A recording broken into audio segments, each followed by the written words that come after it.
dedicated to my son Sean Anthony Steele, in loving memory of my father Richard Steele.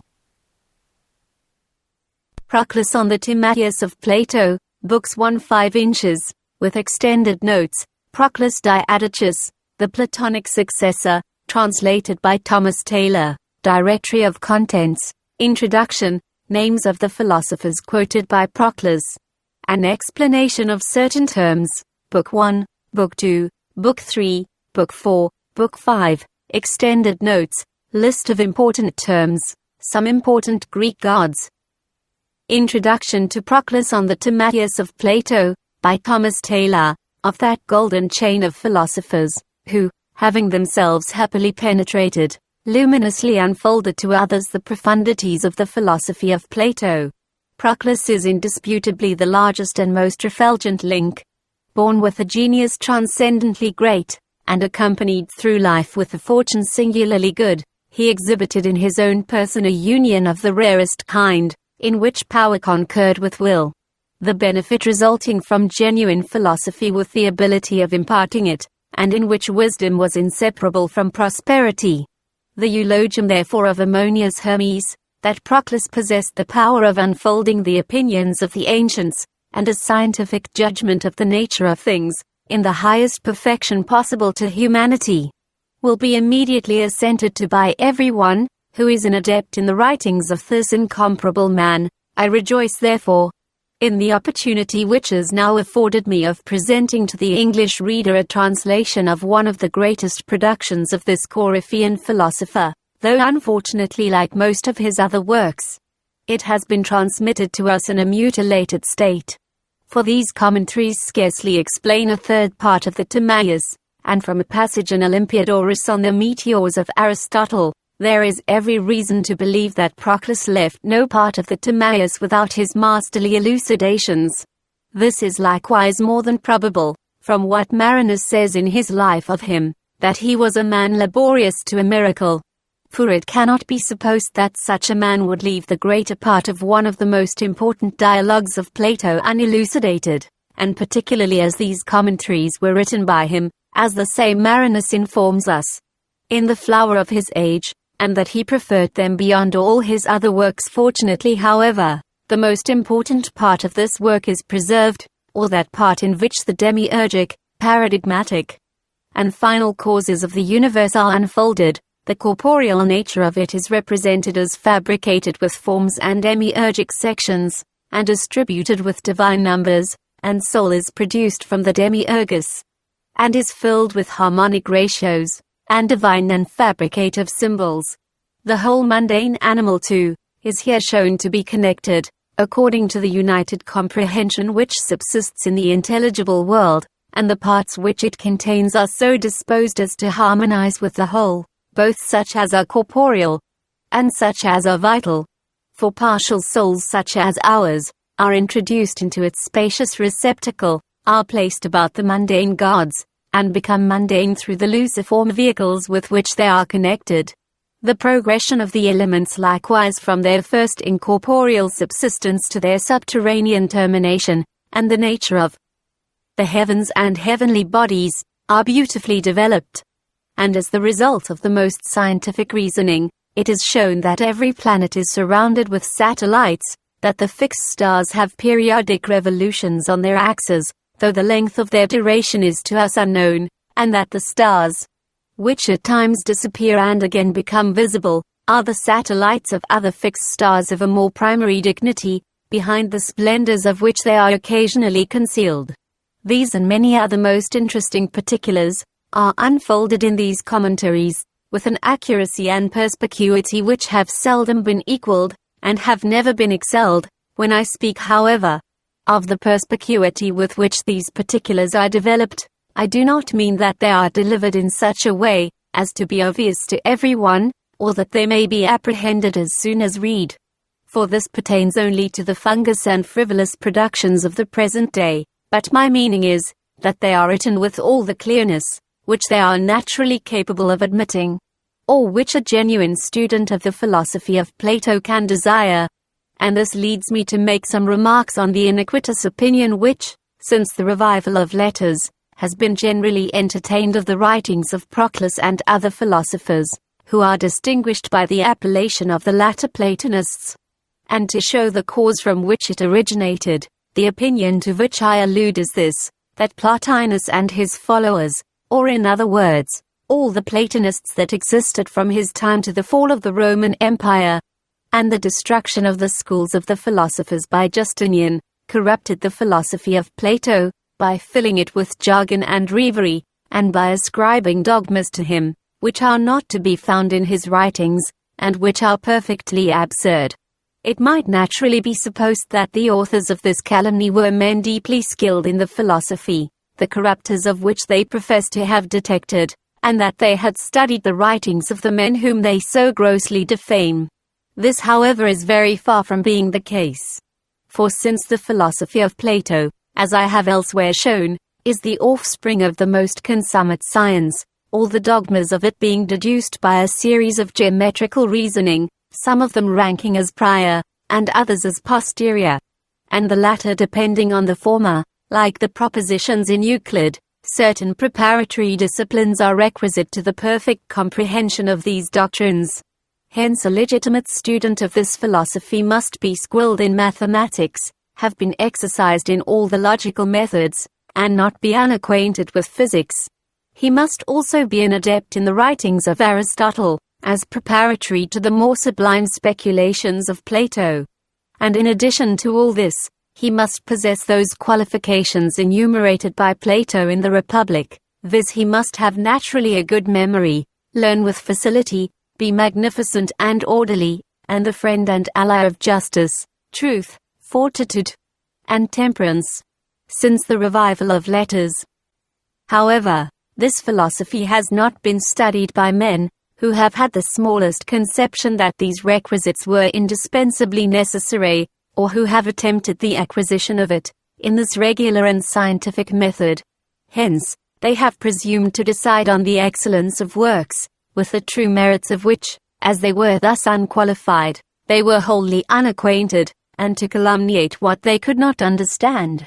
They appear likewise to have been ignorant, that Plato, conformably to all the other great philosophers of antiquity, wrote in such a way as to conceal the sublimest of his doctrines from the vulgar, as well knowing that they would only be profaned by them without being understood, the eye of the multitude, as he says, not being sufficiently strong to bear the light of truth.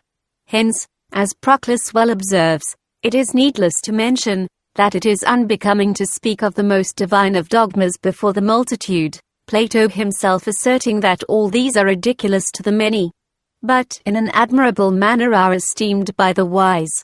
Thus also, the Pythagoreans said, that of discourses, some are mystical, but others adapted to be delivered openly. With the Peripatetics likewise, some are esoteric, and others exoteric, and Parmenides himself wrote some things conformable to truth, but others to opinion, and Zeno calls some assertions true, but others adapted to the necessary purposes of life. The men therefore, who have defamed the latter Platonists, being thus unqualified, and thus ignorant of the mode of writing adopted by the great ancients, finding from a superficial perusal of the most genuine disciples of Plato many dogmas which were not immediately obvious in his writings, and which were to them incomprehensible, confidently asserted that these dogmas were spurious, that the authors of them were delirious, and that they had completely corrupted and polluted the philosophy of their master. It may also be added, as Olympiodorus justly observes, that the writings of Plato, like those of Homer, are to be considered physically, ethically, theologically, and in short, multifariously, and that he who does not consider them will in vain attempt to unfold the latent meaning they contain. By the latter Platonists, however, they have been explored in this way, and he who is capable of availing himself of the elucidations of these most benevolent and most sagacious men, will find the arduous sublimities of Plato accessible, his mystic narrations conformable to scientific deductions, and his apparent obscurity, the veil of conceptions, truly luminous and divine. And thus much as to the cause of the prevailing iniquitous opinion, respecting the writings of the latter Platonists, for the authors of it, I have not been able to discover, But of this I am certain, and posterity will confirm the decision, that whoever they were no less ignorant than arrogant, no less contemptible than obscure. With respect to the following translation, I have only to observe that I have endeavored to the utmost of my ability to unite in it faithfulness with perspicuity, and to preserve the manner as well as the matter of the original, independent of the difficulties inseparable from such an undertaking, and which arise from the abstruseness of the subjects that are discussed in this work. The original abounds with errors, not of a trifling, but of the most important nature, errors which so materially affect the sense, that no one can read these commentaries, unless he corrects them, and yet no one can correct the greater part of them, unless he is well acquainted with the philosophy of Plato.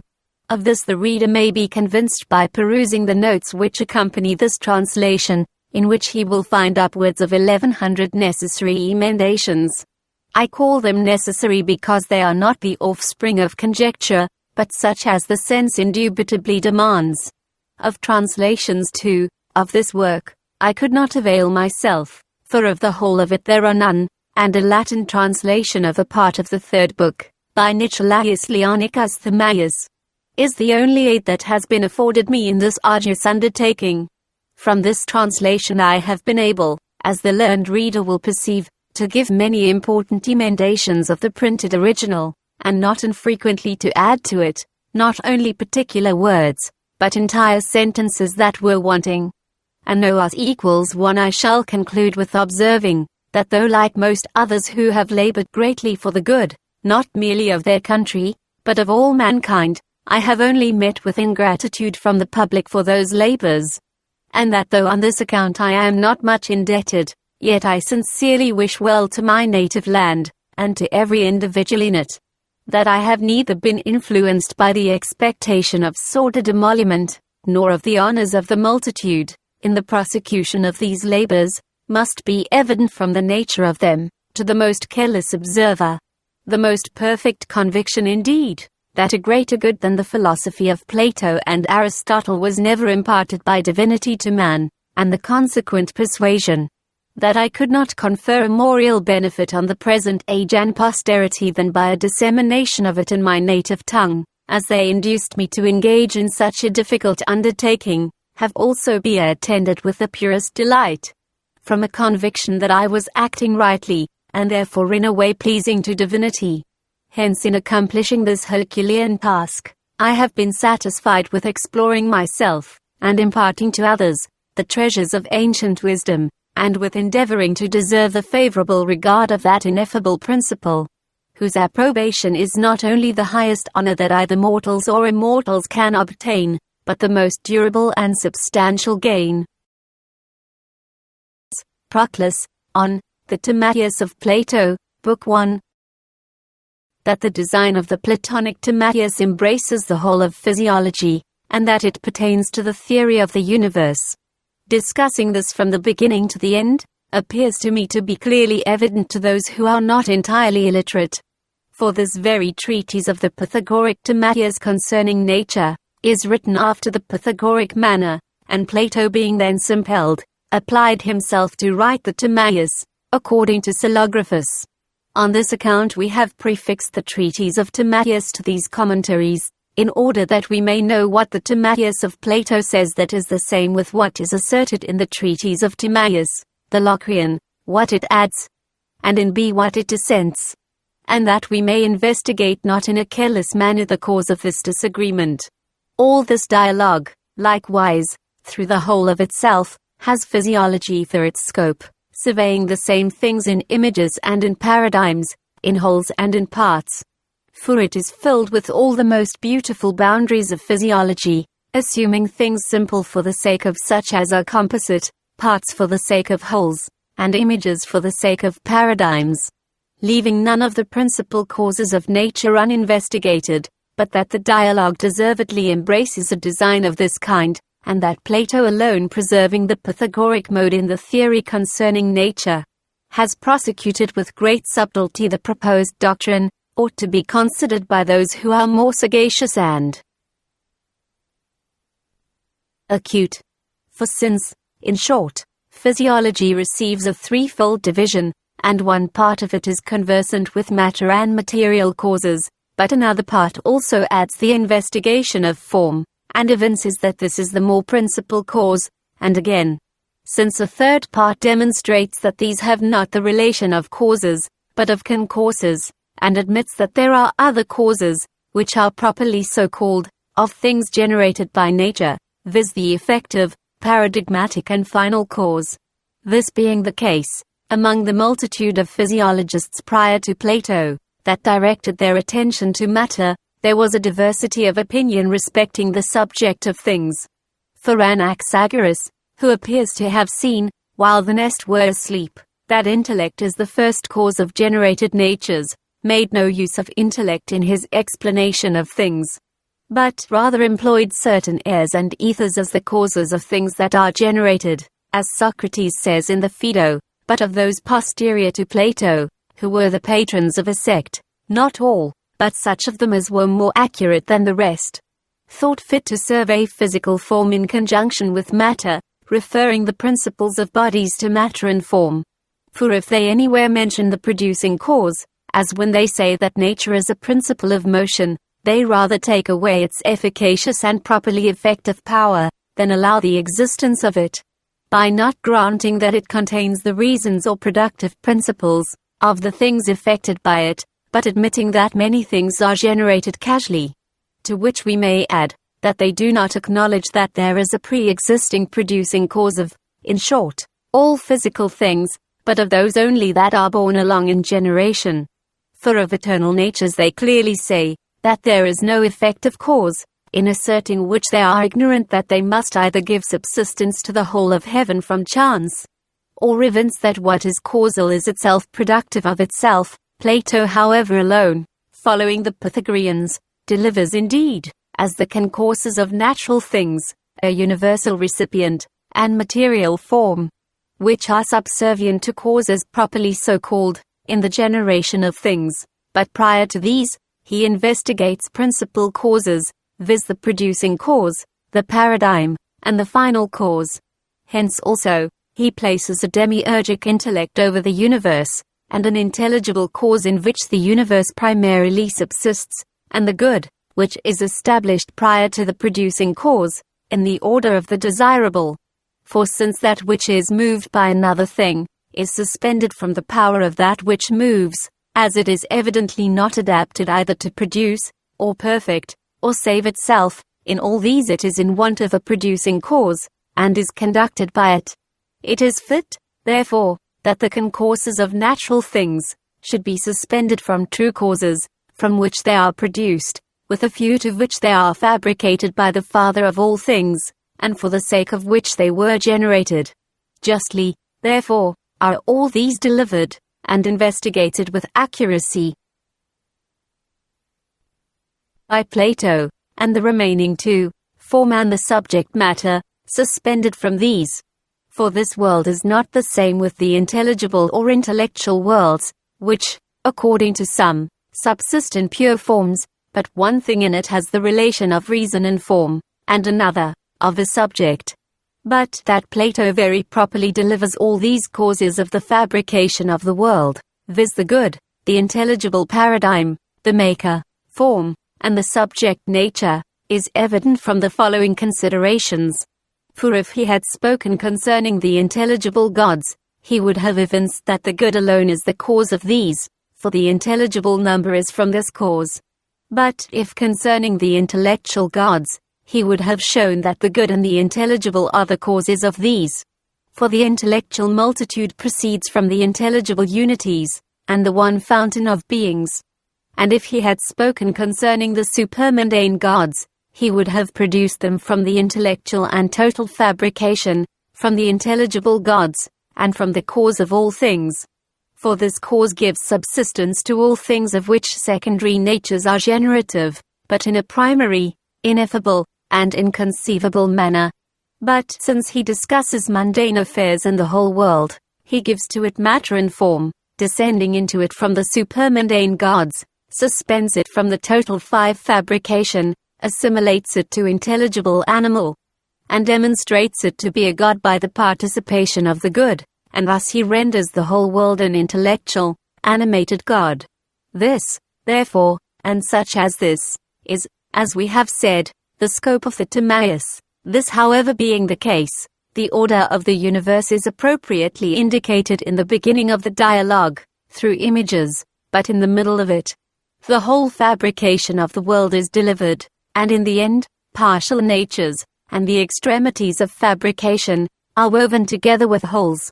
For the resumption of the discourse about a polity, and the narration respecting the Atlantic island, unfold through images the theory of the world. For if we direct our attention to the union and multitude of mundane natures, we must say that the polity which Socrates summarily discusses, is an image of their union, establishing as its end the communion which pervades through all things. But that the war of the Atlantics with the Athenians, which Critias narrates, is an image of the division of mundane natures, and especially of the opposition according to the two coordinations of things. But if we divide the universe into the celestial and sublunary regions, we must say that the Socratic polity is assimilated to the celestial order, for Socrates says that the paradigm of it is established in the heavens. But the war of the Atlantics, to generation, which subsists through contrariety and mutation. These things therefore, for the reasons we have mentioned, precede the whole of physiology. But, after this, the demiurgic, paradigmatic and final causes of the universe are unfolded, in consequence of the pre-existence of which, the universe is fabricated both according to the whole and the parts of it. For the corporeal nature of it is fashioned with forms, and divided by divine numbers. Soul also is produced from the demiurgus, and is filled with harmonic reasons, and divine and demiurgic symbols. And the whole animal is woven together conformably to the united comprehension of it in the intelligible world. The parts likewise of it, are arranged in a becoming manner in the whole, both such as are corporeal and such as are vital. For partial souls being introduced into the world, are arranged about their leading gods, and through their vehicles become mundane, imitating their presiding deities. Mortal animals likewise, are fabricated and vivified by the celestial gods, where also man is surveyed, and the mode of his subsistence, and through what causes he was constituted. Man indeed is considered prior to other things, either because the theory respecting him pertains to us who make him the subject of discussion, and are ourselves men, or because man is a microcosm, and all such things subsist in him partially, as the world contains divinely and totally. For there is an intellect in us which is in energy, and a rational soul proceeding from the same Father, and the same vivific Goddess, as the soul of the universe, also an ethereal vehicle analogous to the heavens, and a terrestrial body derived from the four elements, and with which likewise it is coordinate. If therefore, it is necessary that the universe should be surveyed multifariously, in the intelligible, and in the sensible world, paradigmatically, iconically, totally and partially, it will be well. If the nature of man is perfectly discussed in the theory of the universe, you may also say that conformably to the Pythagorean custom, it is necessary to connect the discussion of that which surveys with that which is surveyed. For since we are informed what the world is, it is requisite I think to add also, what that is which considers these things, and makes them the subject of rational animadversion. But that Plato directs his attention likewise to this, is evident from what he says near the end of the dialogue, that it is necessary that the intellect of him who intends to obtain a happy life should be assimilated to the object of his intellection. For the universe is always happy, and our soul will likewise be happy, when it is assimilated to the universe, for thus it will be led back to its cause. For as the sensible man is to the universe, so is the intelligible man to animal itself. But their secondary natures always adhere to such as are first, and parts subsist in unproceeding union with their wholes, and are established in them. Hence, when the sensible man is assimilated to the universe, he also imitates his paradigm after an appropriate manner, becoming a world through similitude to the world, and happy through resemblance to that blessed God, the universe. The ends also of fabrication are subtly elaborated by Plato. According to genus and species, and also what pertains to meteors, together with productions in the earth, and in animals, such things as are preternatural, and such as are according to nature, in which part of the Timaeus, likewise, the principles of medicine are unfolded. For the physiologist ends at these, since he is a surveyor of nature. For a subsistence according to nature, exists together with nature, but the preternatural is a departure from nature. It is the business, therefore, of the physiologist to understand in how many modes this aberration subsists, and how it becomes terminated in moderation and a natural condition. But it is the province of the medical art to unfold such particulars as are consequent to these. And in these things especially, Plato has something in common with other physiologists. For they were conversant with the most material, and the ultimate works of nature, neglecting the whole heaven, and the orders of the mundane gods, in consequence of directing their attention to matter. But they bade farewell to forms and primary causes. It also appears to me that the demoniacal Aristotle, emulating as much as possible the doctrine of Plato, thus arranges the whole of his discussion concerning nature.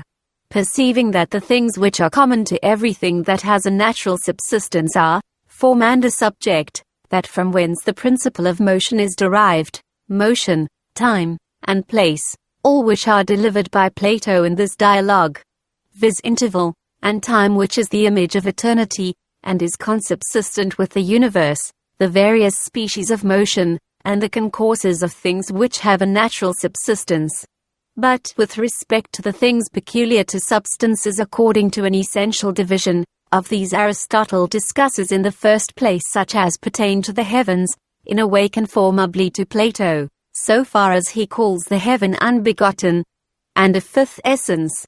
For what difference is there between calling it a fifth element, or a fifth world, and a fifth figure, as Plato denominates it? But in the second place, he discusses such things as are common to everything that has a generated subsistence. And with respect to things of this kind, Plato deserves to be admired, for having surveyed with much accuracy the essence and powers of them, and for having rightly preserved their harmony and contrarieties. And of these, such indeed as pertain to meteors, Plato has delivered the principles, but Aristotle has extended the doctrine respecting them beyond what is fit. But such as pertain to the theory of animals, are distinguished by Plato according to all final causes and concourses, but by Aristotle are scarcely, and but in few instances, surveyed according to form. For his discussion for the most part stops at matter, and making his exposition of things that have a natural subsistence from this, he shows to us that he deserts the doctrine of his preceptor. And thus much concerning these particulars. In the next place it is requisite to speak of the form and character of the dialogue, and to show what they are.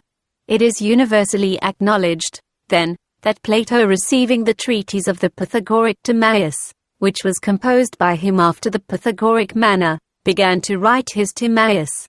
Again, it is also acknowledged by those who are in the smallest degree conversant with the writings of Plato, that his manner is Socratic, philanthropic, and demonstrative.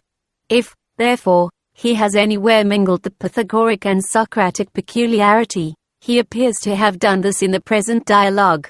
For there are in it from the Pythagorean custom, elevation of conception, the intellectual, the divinely inspired, the suspending everything from intelligibles, the bounding holes it numbers, the indicating things mystically and symbolically, the anagogic, the transcending partial conceptions, and the enunciative or unfolding into light.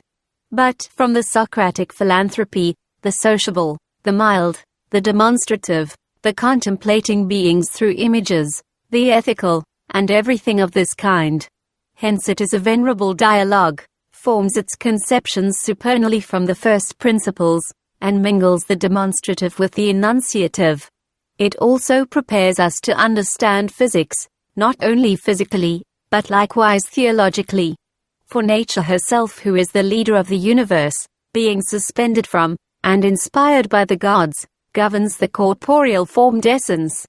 And she neither ranks as a goddess, nor is without a divine peculiarity, but is illuminated by the truly existing gods. If, likewise, it be requisite that discourses should be assimilated to the things of which they are the interpreters, as Timaeus himself says, it will be fit that this dialogue also should have the physical, and should also have the theological, imitating nature, which is the object of its contemplation. Farther still, according to the Pythagorean doctrine, things receive a threefold division into intelligibles, things physical, and such as are the media between these, and which are usually called mathematical. But all things may be appropriately surveyed in all. For such things as are media, and such as are last, pre-subsist in intelligibles after a primordial manner, and both these subsist in the mathematical genera, first natures indeed iconically, but such as rank as the third, paradigmatically. In physical entities, also, there are images of the essences prior to them. This, therefore, being the case, Timaeus, when he constitutes the soul, very properly indicates its powers, its productive principles, and its elements through mathematical names. But Plato defines its peculiarities by geometrical figures, and leaves the causes of all these primordially pre-existing in the intelligible and demiurgic intellect. And thus much concerning these things, since when we descend to particulars, we shall be able to know more perfectly the manner of the dialogue. But the hypothesis of it is as follows. Socrates, having come to the Piraeus for the sake of the Bendidian festival and solemn procession, discoursed there concerning a polity with Polemarchus, the son of Cephalus, Glauco and Adeimantus, and likewise Thrasymachus the sophist. But on the day after this, he narrates the conference in the Piraeus, as it is laid down in the Republic, in the city, to Timaeus, Hermocrates and Crites, and to another fourth anonymous person. Having, however, made this narration, he calls upon the other associates, to feast him in return on the day after this, with the banquet of discourse. The auditors therefore and speakers assembled together on this day, which was the third from the conference in the Piraeus.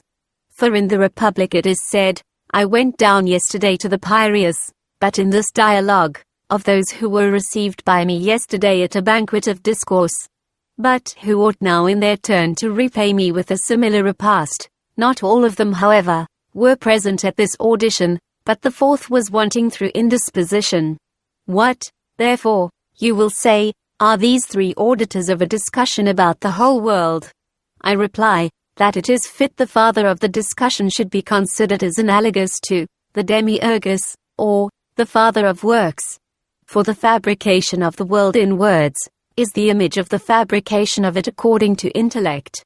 But the triad of those that receive the discussion of Timaeus is analogous to the Demiurgic Triad, which receives the one and total motion of the Father, of which triad Socrates is the summit. Through an alliance of life immediately conjoining himself to Timaeus, just as the first of the paradigmatic triad is united to the Father, who is prior to the triad. These things, however, if the gods please, we shall render more manifest through what follows. As we have therefore spoken concerning the scope and management of the dialogue, have shown how admirable the character of it is, and what is the whole of the hypothesis, and have indicated the adaptation of the persons to the present discussion, it will be proper that, betaking ourselves to the words of Timaeus, we should investigate every particular to the utmost of our power, since, however, the word nature, being differently understood by different persons, disturbs those who love to contemplate the conceptions of Plato. Let us in the first place show what it appeared to him to be, and what his opinion was of its essence. For the knowledge of what nature is, whence it proceeds, and how far it extends to productions, will be adapted to the dialogue, which has for its object the physical theory.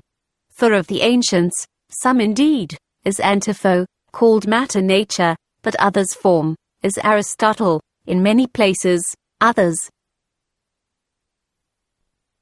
again called the whole of things nature, as some prior to Plato, of whom he speaks in the Laws, others denominated nature things which subsist by nature. But others gave the appellation of nature to physical powers, such as gravity and levity, rarity and density, as some of the peripatetics, and still more ancient physiologists. Others called things which have a natural subsistence the art of God, others soul, and others something else of this kind. Plato, however, does not think fit to give the appellation of nature primarily, either to matter, or material form, or body, or physical powers, but is averse to call it immediately soul, placing, however, the essence of it in the middle of both, I mean, between soul and corporeal powers, the latter being inferior to it, in consequence of being divided about bodies, and incapable of being converted to themselves. But nature surpassing things posterior to H, through containing the reasons or productive principles of all of them, and generating and vivifying all things, he has delivered to us the most accurate theory concerning it.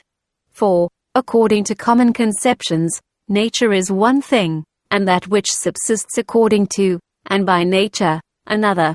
For that which is artificial, is something different from art, and the intellectual soul is one thing, and nature another. For nature, indeed, verges to bodies, and is inseparable from them. But the intellectual soul is separate from bodies, is established in herself, and at one and the same time belongs to herself and to another. She belongs to another, indeed, in consequence of being participated, but to herself, through not verging to the participant, just as the Father of soul is of himself being imparticipable, and, if you are willing, prior to him the intelligible paradigm itself of the whole world. For these follow each other, viz. Itself, of itself, and of another, another. And with respect to the last of these, it is evident that it is everything sensible, in which there is interval and all various division. But of the next to this, viz. That which is of another, it is nature which is inseparable from bodies. That which immediately precedes this, viz. That which is both of itself and of another, is soul which subsists in herself, and imparts by illumination a secondary life to another thing. The next to this, or that which is of itself, is the demiurgic intellect who abides, as Plato says, in himself in his own accustomed manner. And the next to this, or itself, is the intelligible cause of all things, which is the paradigm of the productions of the demiurgus, and which Plato on this account thinks fit to call animal itself, nature, therefore, is the last of the causes which fabricate this corporeal formed and sensible essence. She is also the boundary of the extent of incorporeal essences, and is full of reasons and powers through which she directs and governs mundane beings. And she is a goddess. Indeed, in consequence of being deified, but she has not immediately the subsistence of a deity. For we call divine bodies gods, as being statues of gods. But she governs the whole world by her powers, containing the heavens indeed in the summit of herself, but ruling over generation through the heavens, and everywhere weaving together partial natures with wholes. Being however such, she proceeds from the vivific goddess, Rhea, for according to the Chaldean oracle, immense nature is suspended from the back of the goddess, from whom all life is derived, both that which is intellectual, and that which is inseparable from the subjects of its government. Hence, being suspended from thence, she pervades without impediment through, and inspires all things, so that through her, the most inanimate beings participate of a certain soul, and such things as are corruptible, remain perpetually in the world, being held together by the causes of forms which she contains. For again the oracle says, unwearied nature rules over the worlds and works, and draws downward, that heaven may run an eternal course, etc. So that if some one of those who assert that there are three demiurgi, is willing to refer them to these principles, viz. To the demiurgic intellect, to soul, and to total nature, or to nature considered as a whole, he will speak rightly, through the causes which have been already enumerated, but he will speak erroneously, if he supposes that there are three other demiurgi of the universe, beyond soul. For the demiurgus of wholes is one, but more partial powers distribute his whole fabrication into parts. We must not therefore admit such an assertion, whether it be Emilius or Theodorus, Asinius, who wishes to make this arrangement, but we must be careful to remain in Platonic and Orphic hypotheses. Moreover, those who call nature demiurgic art, if indeed they mean the nature which abides in the demiurgus, they do not speak rightly, but their assertion is right, if they mean the nature which proceeds from him. For we must conceive that art is triple, one kind subsisting in the artist, in unproceeding union, another, proceeding indeed, but being converted to him, and a third being that which has now proceeded from the artist, and subsists in another thing. The art therefore, which is in the demiurgus, abides in him, and is himself, according to which the sensible world is denominated the work of the artificer, and the work of the artificer of the fiery world. But the intellectual soul is art indeed, yet art which at the same time both abides and proceeds. And nature is art which proceeds alone, on which account also it is said to be the organ of the gods, not destitute of life, nor alone ultimotive, but having in a certain respect the self-motive, through the ability of energizing from itself. For the organs of the gods are essentialized in efficacious reasons, are vital, and concur with the energies of the gods. As we have therefore shown what nature is according to Plato, that it is an incorporeal essence, inseparable from bodies, containing the reasons or productive principles of them, and incapable of perceiving itself. And as it is evident from these things that the dialogue is physical, which reaches us concerning the whole mundane fabrication, it remains that we should connect what is consequent with what has been said. For since the whole of philosophy is divided into the theory concerning intelligible and mundane natures, and this very properly, because there is also a twofold world, the intelligible and the sensible. As Plato himself says in the course of the dialogue, this being the case, the Parmenides comprehends the discussion of intelligibles, but the Timaeus that of mundane natures. For the former delivers to us all the divine orders, but the latter all the progressions of mundane essences. But neither does the former entirely omit the theory of the natures contained in the universe, nor the latter the theory of intelligibles, because sensibles are in intelligibles paradigmatically, and intelligibles in sensibles iconically. But the one is exuberant about that which is physical, and the other about that which is theological, in a manner appropriate to the men from whom the dialogues are denominated, to Timaeus, for he wrote a treatise of this kind about the universe, and to Parmenides, for he wrote about truly existing beings. The divine Iamblichus, therefore, says rightly, that the whole theory of Plato is comprehended in these two dialogues, the Timaeus and Parmenides. For everything pertaining to mundane and supermundane natures, obtains its most excellent end in these, and no order of beings is left uninvestigated.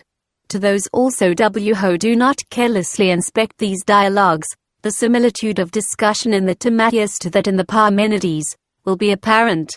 For as Timaeus refers the cause of everything in the world to the first demiurgus, so Parmenides suspends the progression of all beings from the one. And this is effected by the former, so far as all things participate of the demiurgic providence, but by the latter, so far as beings participate of a uniform hyparxis, or of an hyparxis which has the form of the one. Farther still, as Timaeus, prior to physiology, extends through images the theory of mundane natures, so Parmenides excites the investigation of immaterial forms, prior to theology. For it is requisite, after having been exercised in discussions about the best polity, to be led to the knowledge of the universe, and after having contended with strenuous doubts about forms, to be sent to the mystic theory of the unities of beings. Having, however, said thus much, it is now time to consider the words of Plato, and investigate their meaning to the utmost of our ability. I see 1, 2, 3, but where, friend Timaeus, is the fourth person of those who, having been received by me yesterday at a banquet of discussion, ought now to repay me a similar repast? Plato here, together with the grace and beauty of the words, raises and exalts the whole period. Praxiphanes, however, the disciple of Theophrastus, blames Plato First, because he makes an enumeration of 1, 2, 3, in a thing which is manifest to sense and known to Socrates. For what occasion had Socrates to numerate, in order that he might know the multitude of those that assembled to this conference? In the second place he blames him, because he makes a change in using the word fourth, and in so doing, does not accord with what had been said before. For the word four is consequent to 1, 2, 3, but to the fourth, the first, second, and third are consequent. These, therefore, are the objections of Praxiphanes. The philosopher Porphyry, however, directly replies to him, and in answer to his second objection observes, that this is the Grecian custom, for the purpose of producing beauty in the diction. Homer therefore has said many things of this kind, full on the brass descending from above, through 6 bull hides the furious weapon drove, till in the 7th it fixed, and in a similar manner in many other places. Here also the mutation has a cause. For to enumerate the persons that were present, was to point them out. For to say 1, 2, 3, is indicative, but he signifies the person that was absent, since it was impossible to point him out, through the fourth. For we use the term the fourth, of one that is absent. But to the former objection Porphyry replies, that if as many had been present as was requisite, it would have been superfluous to numerate them, but one of them being absent, of whose name we are ignorant. The enumeration of those that are present contains a representation of the one that is wanting, as desiring that which remains, and as being in want of a part of the whole number. Plato therefore indicating this, represents Socrates enumerating the persons that were present, and requiring him who was wanting. For if he had known him, and had been able to manifest him by name, he would perhaps have said, I see Critias, and Timaeus, and Hermocrates, but that man I do not see. Since, however, he who was absent was a stranger, and unknown to him, he only knew through number that he was wanting, and manifests to us that so many were present. All these observations, therefore, are elegant, and such others of the like kind as may be devised by some in subserviency to the theory of the words before us. But it is necessary to remember that the dialogue is Pythagorean, and that it is requisite interpretations should be made in a way adapted to the philosophers of that sect. Such ethical Pythagorean dogmas, therefore, as the following, may be derived from the present text. Those men established friendship and a concordant life, as the scope of all their philosophy. Hence Socrates prior to everything else adduces this, by giving Timaeus the appellation of friend. In the second place, they thought that the compacts which they made with each other, should be stably preserved by them, and for the fulfillment of these, Socrates desires the presence of the fourth person. In the third place, they embraced communion in the invention of dogmas, and the writings of one, were common to all of them. This also Socrates establishes, calling on them to become both guests and hosts, those that fill, and those that are filled, those that teach, and those that learn. Others, therefore, have written arts concerning disciplines through which they think they shall improve the manners of those that are instructed by them, but Plato delineates the forms of appropriate manners through the imitation of the most excellent men, which have much greater efficacy than those which are deposited in mere rules alone. For imitation disposes the lives of the auditors, conformably to its own peculiarity. Hence, through these things it is evident what that is about which the philosopher is especially abundant, that it is about the hearing of discussions, and what he conceived to be a true feast, that it is not such as the multitude fancy it to be. For this is of an animal and brutal nature, but that which banquets in us the true man. Hence too, there is much in Plato about the feast of discourse. These therefore, and such particulars as these, are ethical, but the physical Pythagorean dogmas are as follow. They said that every physical production was held together by numbers, and that all the fabrications of nature subsisted conformably to numbers. These numbers, however, are participated, just as all mundane forms are participable. Very properly, therefore, does the dialogue at its commencement proceed through numbers, and use numbers as things numbered, and not those very things themselves of which they participate. For the monad, duad, and triad are one thing, and 1, 2, 3, another. For the former are simple, and each of these subsists itself by itself, but the latter participate of the former. Aristotle, therefore, is not right in asserting that these men considered numbers as subsisting insensibles. For how could this be admitted by those who celebrate number as the father of gods and men, and the tetracties as the fountain of ever-flowing nature? But since the dialogue is physical, it makes its commencement from participated numbers, such as are all numbers that are physical. Farther still, these men venerated physical communion, both that which is in generation, according to which all things are rendered effable and commensurate with each other, and that which is in celestial natures. For these impart to each other their proper powers.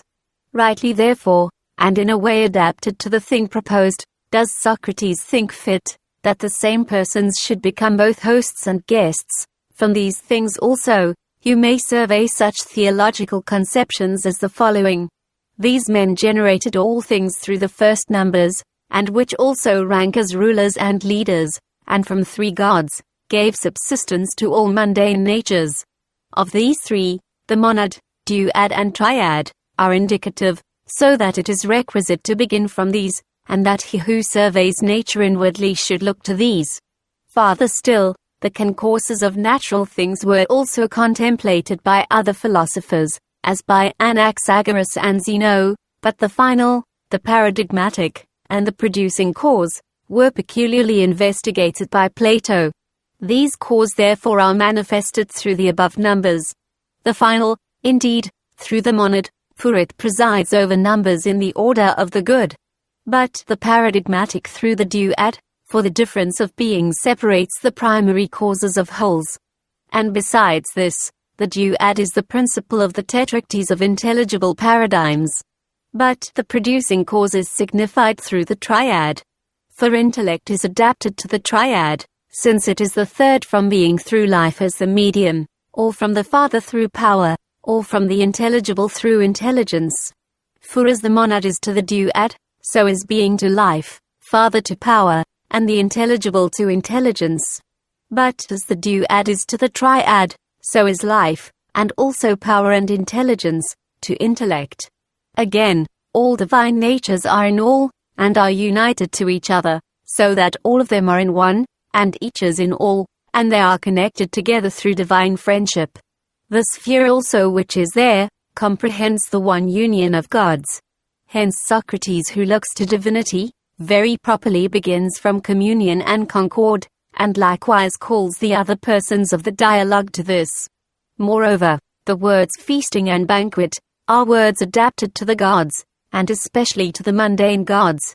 For they proceed together with the liberated gods to the banquet and delicate food, as Socrates says in the Phaedrus, and the feasting on the nativity of Venus was in conjunction with the great Jupiter. These things therefore, Socrates thinks should subsist analogously with them, in their mutual participations of divine conceptions. And it is not at all wonderful that Timaeus should feast others, and be feasted by them. Farther still, communications and participations of powers are celebrated by theologists, divine natures filling and being filled by each other. For thus we hear from poets inspired by Phoebus, that the gods communicate with each other in intellectual or providential energies in the works which they effect in the universe. In golden cups the gods each other pledge. And while they drink their eyes are fixed on Troy, they also know and intellectually perceive each other, for gods are to each other not unknown. But the intelligible according to the Chaldean oracle is nutriment to that which is intellective. From all which it is evident, that a reciprocation of banqueting subsists primarily in the gods. And of men, those that are more wise, imitating in this respect the gods, impart to each other in unenvying abundance their own proper intellectual conceptions. Timaeus says, a certain infirmity has befallen him, Socrates, for he would not willingly be absent from such an association as the present. The philosopher Porphyry says, that what is delineated in these words, that this is the one cause with wise men of relinquishing such like associations, viz. Infirmity of body, and that it is requisite to think that everything of this kind depends on circumstances and is involuntary. Another thing also is delineated, that friends should make fit apologies for friends, when they appear to have done anything rightly, which is contrary to common opinion. The present words therefore comprehend both these, indicating the manners of Timaeus, and the necessity of one being absent, exhibiting the former as mild and friendly to truth, but the latter as an impediment to the life of a lover of learning. But the divine Iamblichus, speaking loftily on these words, says that those who are exercised in the survey of intelligibles are unadapted to the discussion of sensibles, as also Socrates himself says in the Republic, that those who are nurtured in pure splendor have their eyes darkened when they descend into the cavern, through the obscurity which is there, just as it likewise happens to those who ascend from the cavern, through their inability to look directly to the light. Through this cause therefore, the fourth person is wanting, as being adapted to another contemplation, that of intelligibles. It is also necessary that this his infirmity should be a transcendency of power, according to which he surpasses the present theory. For as the power of the wicked is rather impotency than power, thus also imbecility with respect to things of a secondary nature is transcendency of power. According to Iamblichus therefore, the person who is wanting is absent in consequence of being incommensurate to physical discussions, but he would have been willingly present, if intelligibles were to have been considered. And nearly with respect to everything, in this dialogue prior to physiology, one of these, that is Porphyry, interprets everything in a more political manner, referring what is said to virtues, but the other, Iamblichus, in a more physical way. For it is necessary that everything should accord with the proposed scope, but the dialogue is physical, and not ethical. Such therefore are the conclusions of the philosophers about these particulars. For I omit to mention those who labor to evince that this fourth person was Theaetetus, because he was known to those who came out of the Eleatic school, and because we are informed elsewhere that he was ill. Hence he is said to have been now absent on account of illness. For thus Aristocles infers that the absent person was Theaetetus, who a little before the death of Socrates became known to Socrates and to the Hellene stranger. But admitting that he had been long before known to the latter, what is there in common between Timaeus and him? The Platonic Ptolemy, however, thinks that the absent person was Clitophon, for in the dialogue which bears his name, he is not thought deserving of an answer by Socrates. But Dercyllides is of opinion that it was Plato, for he was absent through illness, when Socrates died. These, therefore, as I have said, I omit, since it is well observed by those prior to us, that these men neither investigate what is worthy of investigation, nor assert anything that can be depended on. All of them, likewise, attempt a thing which is of a slippery nature, and which is nothing to the purpose, even if we should discover that which is the object of their search. For to say that it was either Theaetetus or Plato, on account of illness, does not accord with the times. For of these, the former is said to have been ill when Socrates was judged, but the latter when Socrates was dead. But to say it was Clitophon is perfectly absurd. For he was not present on the preceding day, when Socrates narrates what Clitophon said the day before, during the conference in the Piraeus, except that thus much is rightly signified by Atticus, that the absent person appears to have been one of those strangers, or guests, that were with Timaeus. Hence Socrates asks Timaeus where that fourth person was, and Timaeus apologizes for him, as a friend, and shows that his absence was necessary, and contrary to his will.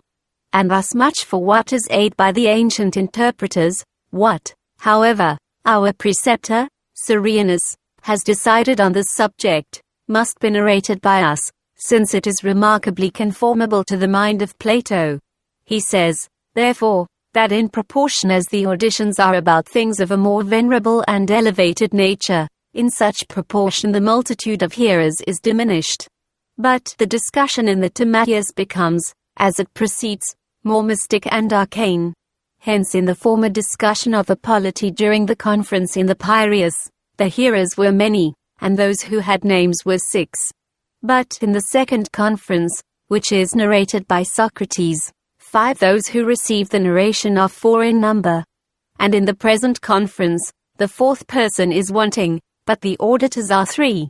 And by how much the discussion is more pure, and more intellectual, by so much the more is the number of auditors contracted. For everywhere that which is discussed is a monad. But at one time, it is accompanied with contention, on which account also, the auditors have the indefinite, and the definite is extended into multitude, in which the odd is complicated with the even. At another to me, however, the discussion is narrative, yet is not liberated from opposition, and dialectic contests. Hence also, the auditors are 4 in number, the tetrad through its tetragonic nature, and alliance to the monad, possessing similitude and sameness, but through the nature of the even, possessing difference and multitude. And at another time 0 the discussion is exempt from all agonistic doctrines, the theory being unfolded enunciatively, and narratively. Hence, the triad is adapted to the recipients of it, since this number is in every respect cognisant with the monad, is the first odd number, and is perfect. For as of the virtues, some of them subsist in souls the parts of which are in a state of hostility to each other, and measure the hostility of these parts, but others separate indeed from this hostility, yet are not perfectly liberated from it. And other are entirely separated from it. Thus also of discussions, some indeed are agonistic, others are enunciative, and others are in a certain respect media between both. Some, indeed, being adapted to intellectual tranquility, and to the intellectual energy of the soul, but others to doxastic energies, and others to the lives that subsist between these. Moreover, of auditors likewise, some are commensurate to more elevated auditions, but others to such as are of a more grovelling nature. And the auditors indeed of grander subjects, are also capable of attending to such as are subordinate, but those who are naturally adapted to subjects of less importance, are unable to understand such as are more venerable. Thus also with respect to the virtues, he who has the greater possesses likewise the less, but he who is adorned with the inferior, is not entirely a partaker also of the more perfect virtues. Why, therefore, is it any longer wonderful, if an auditor of discussions about a polity, should not be admitted to hear the discussion about the universe? Or rather, is it not necessary that in more profound disquisitions, the auditors should be fewer in number? Is it not likewise Pythagorean, to define different measures of auditions? For of those who came to the Hamachoan one, or common auditory of the Pythagoreans, some were partakers of more profound, but others of more superficial dogmas. Does not this also accord with Plato, who assigns infirmity as the cause of the absence of this 4th person? For the imbecility of the soul with respect to more divine conceptions, separates us from more elevated conferences, in which case the involuntary also takes place. For everything which benefits us in a less degree, is not conformable to our will. But the falling off from more perfect good is involuntary, or rather it is itself not voluntary. But the falling off which not only separates us from greater goods, but leads us to the infinity of vice, is involuntary. Hence also Timaeus says, that this 4th person was absent not willingly from this conference. For he was not absent in such a way as to be perfectly abhorrent from the theory, but as unable to be initiated in greater speculations. It is possible, therefore, for an auditor of disquisitions about the fabrication of the world, to be also an auditor of discussions about a polity. But it is among the number of things impossible, that one who is adapted to receive political discourses, should through transcendency of power, omit to be present at auditions about the universe. This 4th person, therefore, was absent through indigence, and not as some say, through transcendency of power. And it must be said, that the imbecility was not the incommensuration of the others to him, but the inferiority of him to the others. For let there be an imbecility both of those that descend from the intelligible, and of those that ascend from the speculation of sensibles, such as Socrates relates in the Republic. Yet he who becomes an auditor of political discussions cannot, through a transcendency unknown to those that are present, be absent from the theory of physics. It likewise appears to me that the words has befallen him sufficiently represent to us the difference between him and those that were present, with respect to discussions, and not with respect to transcendency. His being anonymous also seems to signify not his being exempt from and circumscribed by those that were present, but the indefiniteness and inferiority of his habit. Plato, therefore, is accustomed to do this in many places. Thus in the Phaedo, he does not think him deserving of a name, who in that dialogue answered badly. He also mentions indefinitely the father of Critobulus, who was absent from the discussion of the subjects that were then considered, and likewise very many others. An auditor therefore of this kind would in vain have been present at these discussions, since of those that were present, Critias indeed himself says something, but Hermocrates is silently present, differing only from him who is absent in a greater aptitude to hear, but being inferior to all the rest, through his inability to speak. Socrates says, "It is your business, therefore, O Timaeus, and that of the company present, to fill up the part of this absent person." This also accords with what we have said. For in natures which are more causal and divine, quantity is always contracted, and multitude diminished, but power transcends. And this also is a dogma of the Pythagoreans, with whom the triad is more venerable than the tetrad than the decad, and all the numbers within, than those posterior to the decad. And in short, that which is nearer to the principle, has a more primordial nature. But that which is more primordial is more powerful, since all power is antecedently comprehended in the principle, and from the principle is imparted to other things. If, therefore, the principle of things was multitude, it would be requisite that what is more multitudinous should be more primordial and powerful than what is less so. Since, however, the principle is a monad, that which is more monadic is more excellent and more powerful than things which are more separated from their cause. Hence Socrates very properly makes a diminution of number to be a symbol of superior perfection, which antecedently comprehends according to power all secondary natures, and fills up their deficiency. But since, as we have observed, Socrates is the summit of this triad of auditors, and he conjoins himself to the monad that disposes the conference, conformably to the image of demiurgic gods, it is worthwhile to observe how he exempts Timaeus from the rest, and how he is extended to him, as to the dispensator of the whole discussion. He conjoins, however, the other auditors to himself, as being inferior to him in desert. For these things may be referred to divine causes, in which the first of the demiurgic triad is united to the primary monad, and extends the other parts of the triad to it. It also calls forth, indeed, the productive energy of the monad, but excites the energies of the rest to fabrication. These things, therefore, are conformable to what has been before said.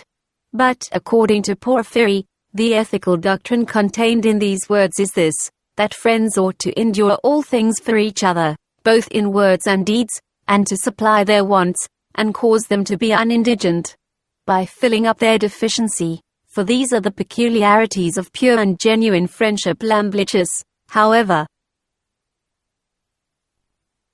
having supposed that the anonymous person was superior to those that were present, and was a lover of the contemplation of intelligibles, says, that Socrates indicates by these words, that though generated falls short of the nature of truly existing beings, yet a certain similitude is divulged from these beings. And conformably to this, the theory which is conversant with nature, participates in a certain respect of the science of intelligibles, and thus the filling up the part of the absent person manifests. Timaeus says, entirely so, Socrates. And we shall endeavor to the utmost of our ability, to leave nothing belonging to such an employment, unaccomplished. For it would not be just, that we, who were yesterday entertained by you, in such a manner as guests ought to be received, should not return the hospitality with readiness and delight. The manners of Timaeus are indicated by these words, for they ain't shown to be superb and modest, elevated and elegant, friendly and philanthropic. For the words entirely so indicate his promptitude respecting the absent person, and the perfection of the science according to which he is readily disposed to fill up what is wanting in others, and they also indicate his genuine sincerity.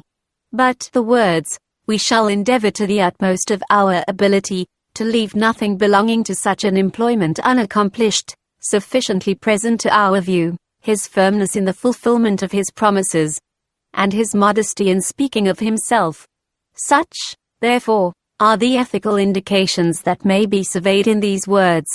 But the physical indications are these, that the remuneration of discussion conveys an image of the communion and compensation of powers, through which all things are coordinated, and contribute to the one harmony of the universe.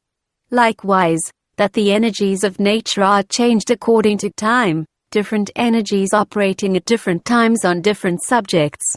For to these indications the words, return the hospitality to you, by whom we were yesterday entertained in such a manner as guests ought to be received, are similar. That which is theologically indicated is this, that the demiurgic cause proceeds through, and fills all things, and cuts off every deficiency through his own power, and his prolific abundance, according to which he leaves nothing destitute of himself. For he is characterized by the superplenary, the sufficient, and the all-perfect. Moreover, the expression, return the hospitality, is derived from the banqueting in divine fables, according to which the gods pledge each other. In golden goblets they each other pledge, Iliad 4, verse 2, being filled with nectar from the mighty Jupiter. Nor is it simply said, to feast, but to return the hospitality, or to feast in return. For a reciprocation of feasting comprehends the entire and completely perfect plenitude of banqueting. But this also is seen in wholes. For the visible orders of things call forth invisible powers, through their own consummate aptitude, and the latter through transcendency of goodness perfect the former. All these likewise are conjoined with each other, and the communication of perfection becomes the retribution of calling forth.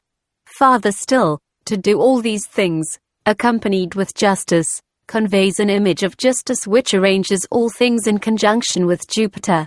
But the becoming, or in such a manner as guests ought to be received, is an image of the cause which illuminates wholes with demiurgic beauty. And the term guests is an image of the variety which is defined according to divine peculiarities. For each of the divine natures possesses appropriate powers and energies. As therefore Socrates feasted Timaeus with the discourses of his own philosophy, thus also each of the gods, energizing conformably to his proper powers, contributes to the one and transcendent providential attention of the demiurgus to the whole of things. And these particulars are exhibited as an exercise to the theory of things, which presents itself to the view after the manner of an image, in the introduction to the dialogue. From these things likewise, the times of the dialogues, the Republic, and the Timaeus, are manifest, since the one is supposed to have taken place during the Bandidian festival in the Piraeus, but the other on the allowing day of the festival. For that the Bandidian festival was celebrated in the Piraeus on the 19th of April, is acknowledged by those who have written concerning festivals, so that the Timaeus must be supposed to have taken place on the 20th of the same month. But if, as will be observed in what follows, 5, this dialogue is supposed to have taken place during the Panathenaian festival, it is evident that this was the less Panathenia. For the greater were celebrated on the 28th of June, according to the narration of those whom we have just mentioned. Socrates says, do you remember, therefore, the magnitude and quality of the things which I propose to you to explain? In the first place, it is requisite to attend to the order of the heads of what is said, of which, that concerning the multitude of those that form the conference, is the leader. The next to this pertains to the filling up the part of him who is absent. And the third is that which is now added, and respects the explication of the things proposed to be discussed. But these are in continuity with each other. And with reference to the order, it is requisite to understand the accuracy of the words. For the words, do you remember, exhibit distributed knowledge in the participations of discourse. For in the Demiurgus the recollection of all things is a separate, exempt, and uniform knowledge, according to the mnemosyne which he contains, and which is the firm establishment of divine intelligence. And this in the secondary gods is a subordinate intellection, of both which the present persons are images. Through this memory likewise, which pre-exists in the universe, whole souls are established in intelligibles, and the demiurgic reasons, or productive principles, possess an immutable and an immovable nature, so that such beings as are deprived of it, as is the case with partial souls, and the natures of things that are generated, fall off from their proper causes. But the terms such things, and about which, are indicative of the quantity and quality of the productive principles, which proceed indeed from the total fabrication, and also proceed from more partial gods. And with respect to the words which I propose to you to explain, if they were addressed to Critias and Hermocrates, it is evident how they are to be referred to things, and to the principles of the fabrication of the world. But if also to Timaeus, they are not a symbol of transcendency, in Socrates, but of an evocation of the intellectual conceptions of Timaeus. Besides these things, however, let us survey the answer of Timaeus. Timaeus states, some things indeed, I recollect, but such as I have forgotten, do you recall into my memory, that which is ethical in these words, you will find to be this. As Porphyry says, that they are a medium between irony and arrogance. For Timaeus does not say that he recollects everything, nor that he recollects nothing, but that he recollects some things, and not others. That which is logical in them is, that they afford a pretext for the summary repetition of the problems, for to do this is the province cf dialectic. The physical indication of the words is this, that physical productive principles always remain, and are always refluxive, just as the present remembrance of Timaeus is partly preserved, and partly lost. For what is said by the man must be transferred to the whole of nature. And the theological indication is, that the one fabrication, which is that of the Demiurgus, possesses indeed from itself, the immutable and undefiled in its generations, but through secondary and third powers, is sustained as it proceeds, and is in itself separate, these powers attending has gods, and running as it were before it repress the tumult of generated natures. Or rather, that this fabrication is such, through placing secondary powers over the subjects of its government. Farther still, the recalling into the memory, brings with it an image of the renovation of the productive principles in the universe. For that which is effluxive in them, is circularly recalled to the same, and the similar. And the order of generation remains never failing, through the circular motion of the heavens. But this motion subsists always after the same manner through intellect which connectedly contains and adorns all its circulation, by intellectual powers. It is very properly, therefore, Socrates that recalls into the memory the discussions, who is the narrator of the polity, of which the celestial is the paradigm, or rather, if it be not too much trouble, run over the whole in a cursory manner from the beginning, that it may be more firmly established in our memory. The polity of Socrates, being triple, the first description of it was truly difficult on account of sophistical contests. The second was easier than that which preceded it, but the third was perfectly easy, containing in itself contractedly every species of a polity. The recapitulation, however, of it pertains to physical things, through the regeneration which is in them, and the circular return to the same form, from which also, forms permanently remain in the world. Revolution recalling their reflux and their destruction. Through this cause likewise, the heavens are perpetually moved, and evolving many periods, return to the same life. What, however, is the reason that in the first narration of a polity, Socrates neither makes mention of the persons, nor the promises, but here adds both these. It is because in wholes, paradigms indeed comprehend all the productive principles of images, but the things which proceed from them have not strength sufficient to comprehend all the power of their causes. As, therefore, in the second description of a polity, mention is made of the persons that were in the first conference in the Piraeus, thus also in the third, he commemorates those that were passed over in silence in the first.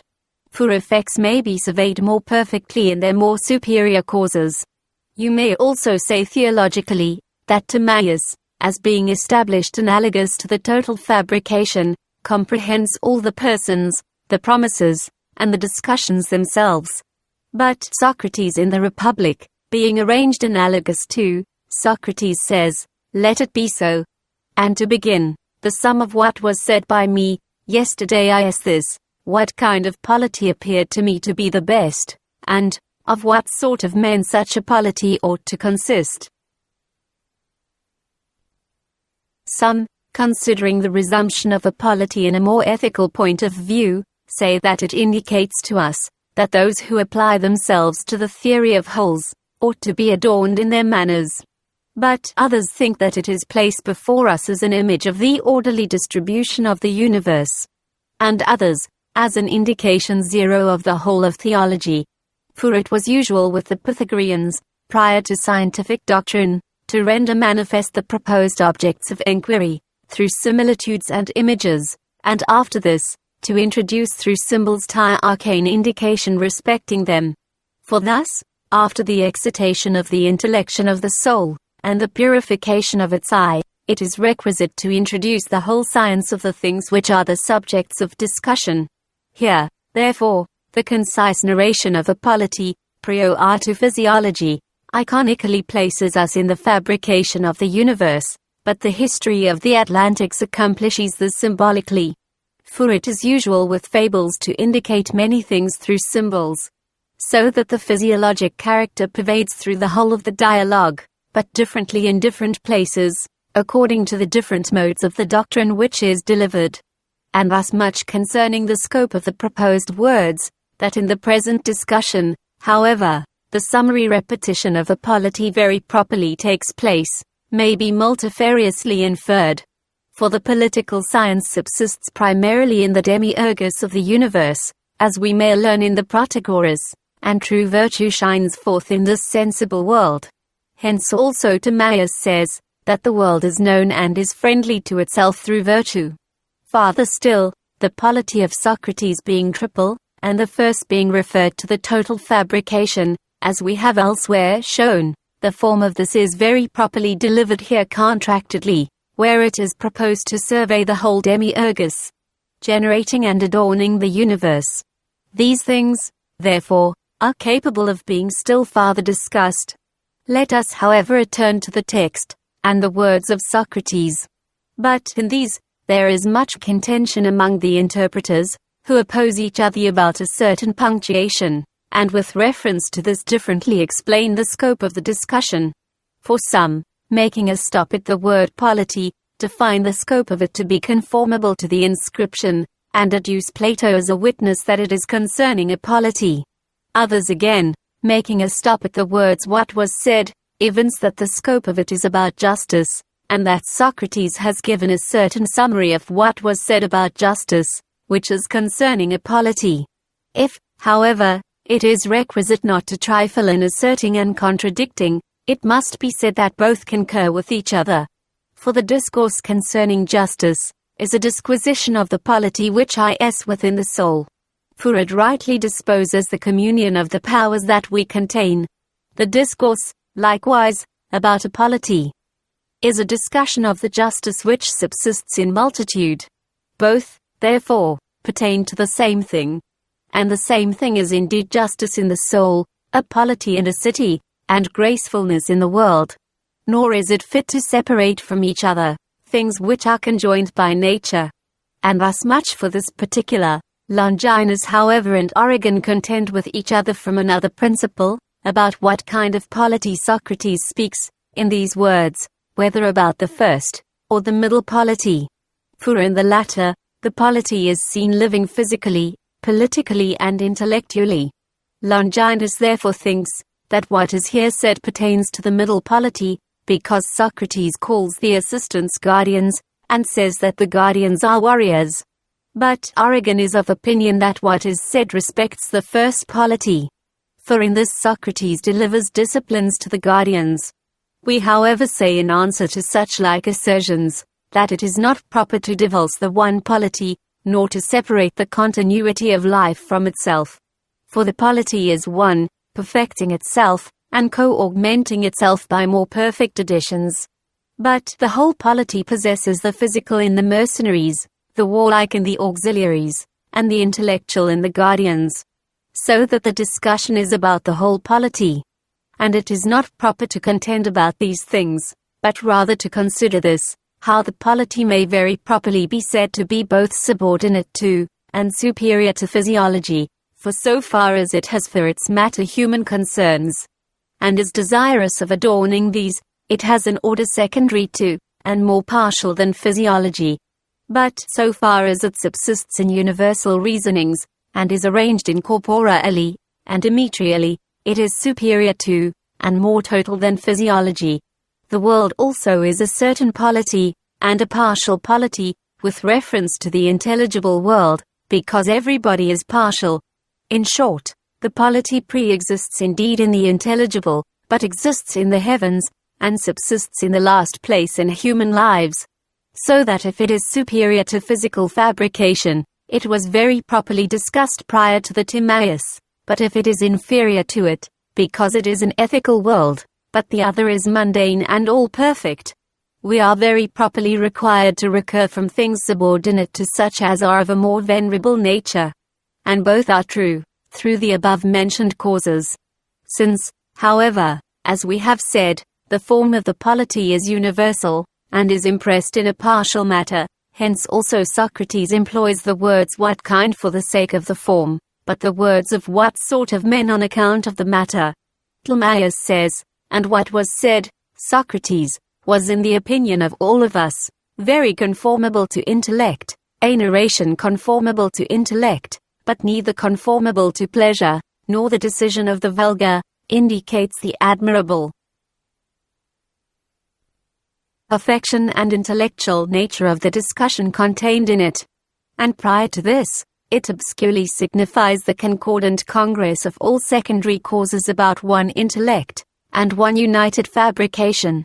The word very too, which is added, unfolds the transcendent union, through which all demiurgic causes converges to one center, and one paternal cause of all things. Socrates questions, did we not then, in the first place, separate husbandmen and other artificers from the belligerent genus? The discourse about a polity, and the conglomerated and concise repetition, in a summary way, of the genera contained in it, contributes to the whole narration of the mundane fabrication. For it is possible from these as images to recur to wholes.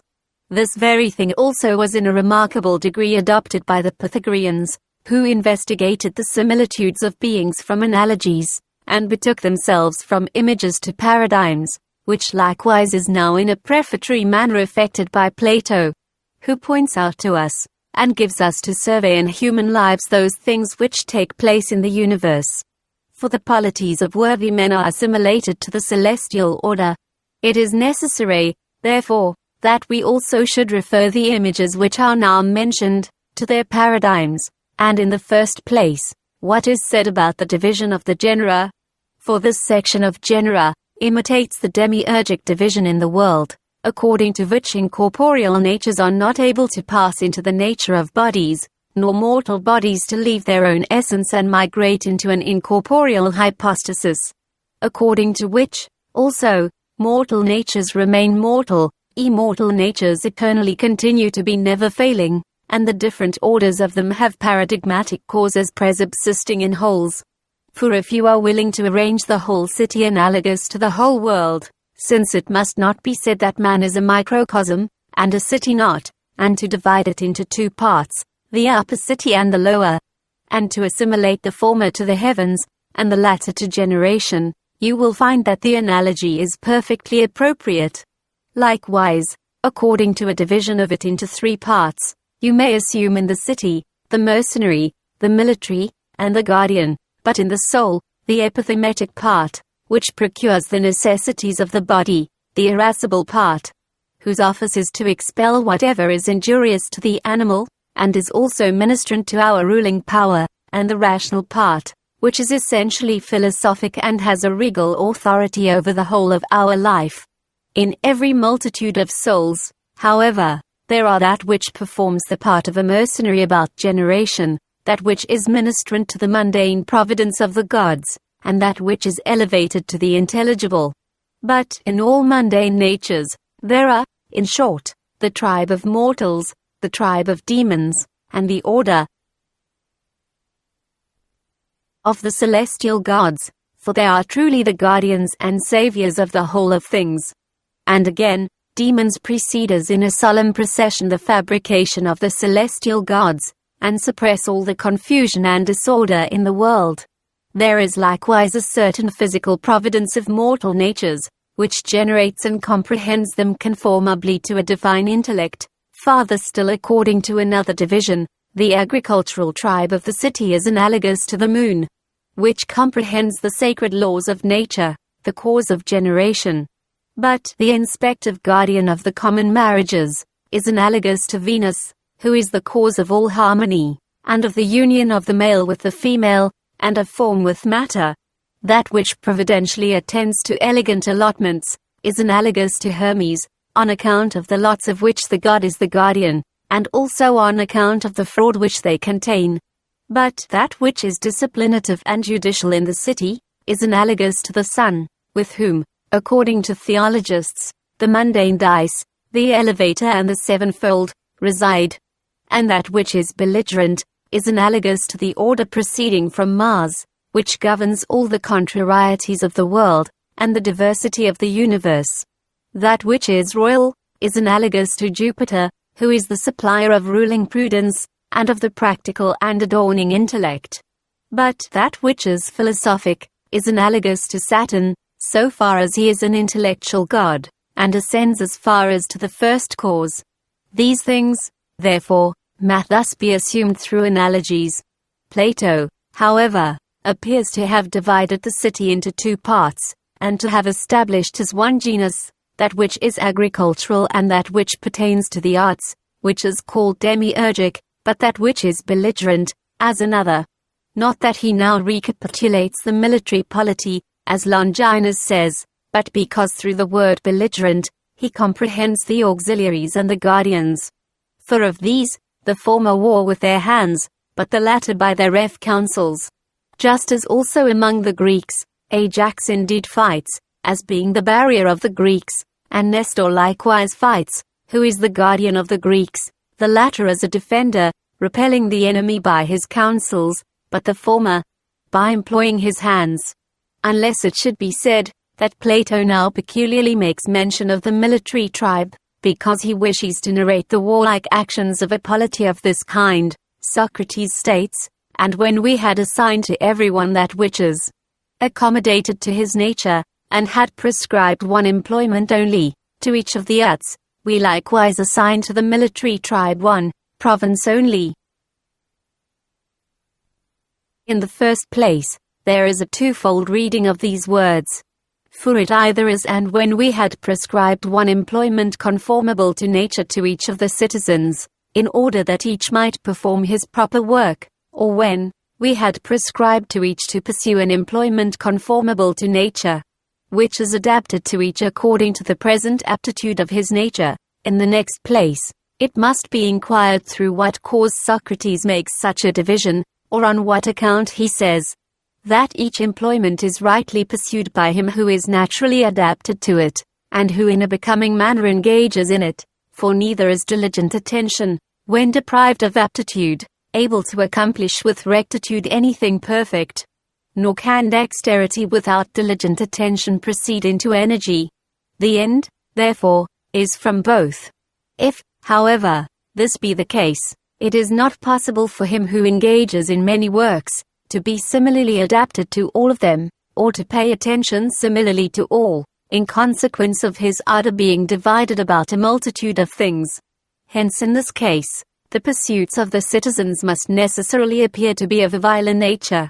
But if this is not right, one employment should be assigned to each of the citizens, to which he to whom it is distributed is adapted, and he should be ordered to extend all his care and attention to one thing. For he who is properly adapted to this particular life, and pursues it in a becoming manner conformably to nature, will, it is likely, perform in the best way his proper work. In human polities, therefore, it is easy to survey a division of this kind, for our nature is partible. But how is this true with respect to the gods? For a divine nature is all-powerful and all-perfect. Or may we not say that with the gods all things are in all of them, but that each is all things according to the peculiarity of himself, and possesses the cause of all things, one after a solar, but another after a mercurial manner? For peculiarity originating from the divine unities, proceeds through intellectual essences, through divine souls, and through the bodies of these souls. Hence of these, some participate of demiurgic, others of prolific, others of connective, and others of a dividing power. And after this manner they energize about generation. In divine natures themselves therefore peculiarity pre-exists, defining the unities according to the infinity which is there, and the divine you add. But in intellects, difference is pre-existent, which separates wholes and parts, and distributes intellectual powers, imparting a different peculiar order to a different intellect, through which the purity of intellects is not confounded. In souls progression and division pre-subsist, according to a different life in different souls, some of them being allotted a divine, others an angelic, others a demoniacal, and others a different hyparxis. But in bodies, interval pre-exists, producing different powers in different bodies. For in these, there are ultimate representations of intelligibles, according to which this particular body is effective of this thing, but another of that. And this body has a sympathy with this thing, but another sympathizes with something else. As, therefore, in this universe, each thing acts according to nature upon that which it was arranged by the fabrication of things to act upon. Thus also in the city, the employments of the citizens are divided, and each is arranged to perform that for which he is naturally adapted. What, therefore, the works are of the military tribe, Timaeus clearly shows in what follows. I mean that they ought to be only guardians of the city, so as to protect it from the hostile incursions both of external and internal enemies, but yet in such a manner as to administer justice mildly to the subjects of their government, as being naturally friends, and to behave with warlike fierceness towards their enemies in battle. In these words Plato is willing that the guardians and auxiliaries should be judges of those that act ill within the city, but contenders against those that are out of it, in one way the auxiliaries, and in another the guardians. As we have before observed, to be only guardians, however, is not a diminution of power. For when we assert of the first cause that he is one alone, we do not by this diminish him, and entirely enclose him within narrow bounds, since neither is that which is only the most excellent, diminished by being so. But, on the contrary, every addition to a thing of this kind is a diminution, so that by asserting not only of a thing which was such from the beginning, you diminish its excellence. And thus much for such like particulars. Again, however, it is requisite to consider how we may survey what is now said in wholes. For what is that which is external in the universe? And how can it be said that the universe does not comprehend all things? May we not reply, that evil has a twofold subsistence in the world, viz. In souls and in bodies?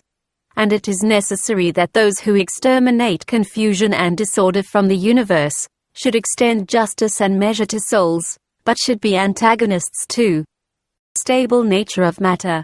For some souls, indeed, are naturally adapted to the intelligible, on which account, also, they may be said to be internal, and to belong to the extent of the intelligible universe, but others, being material and remote from the gods, are in a certain respect aliens, strangers, and external.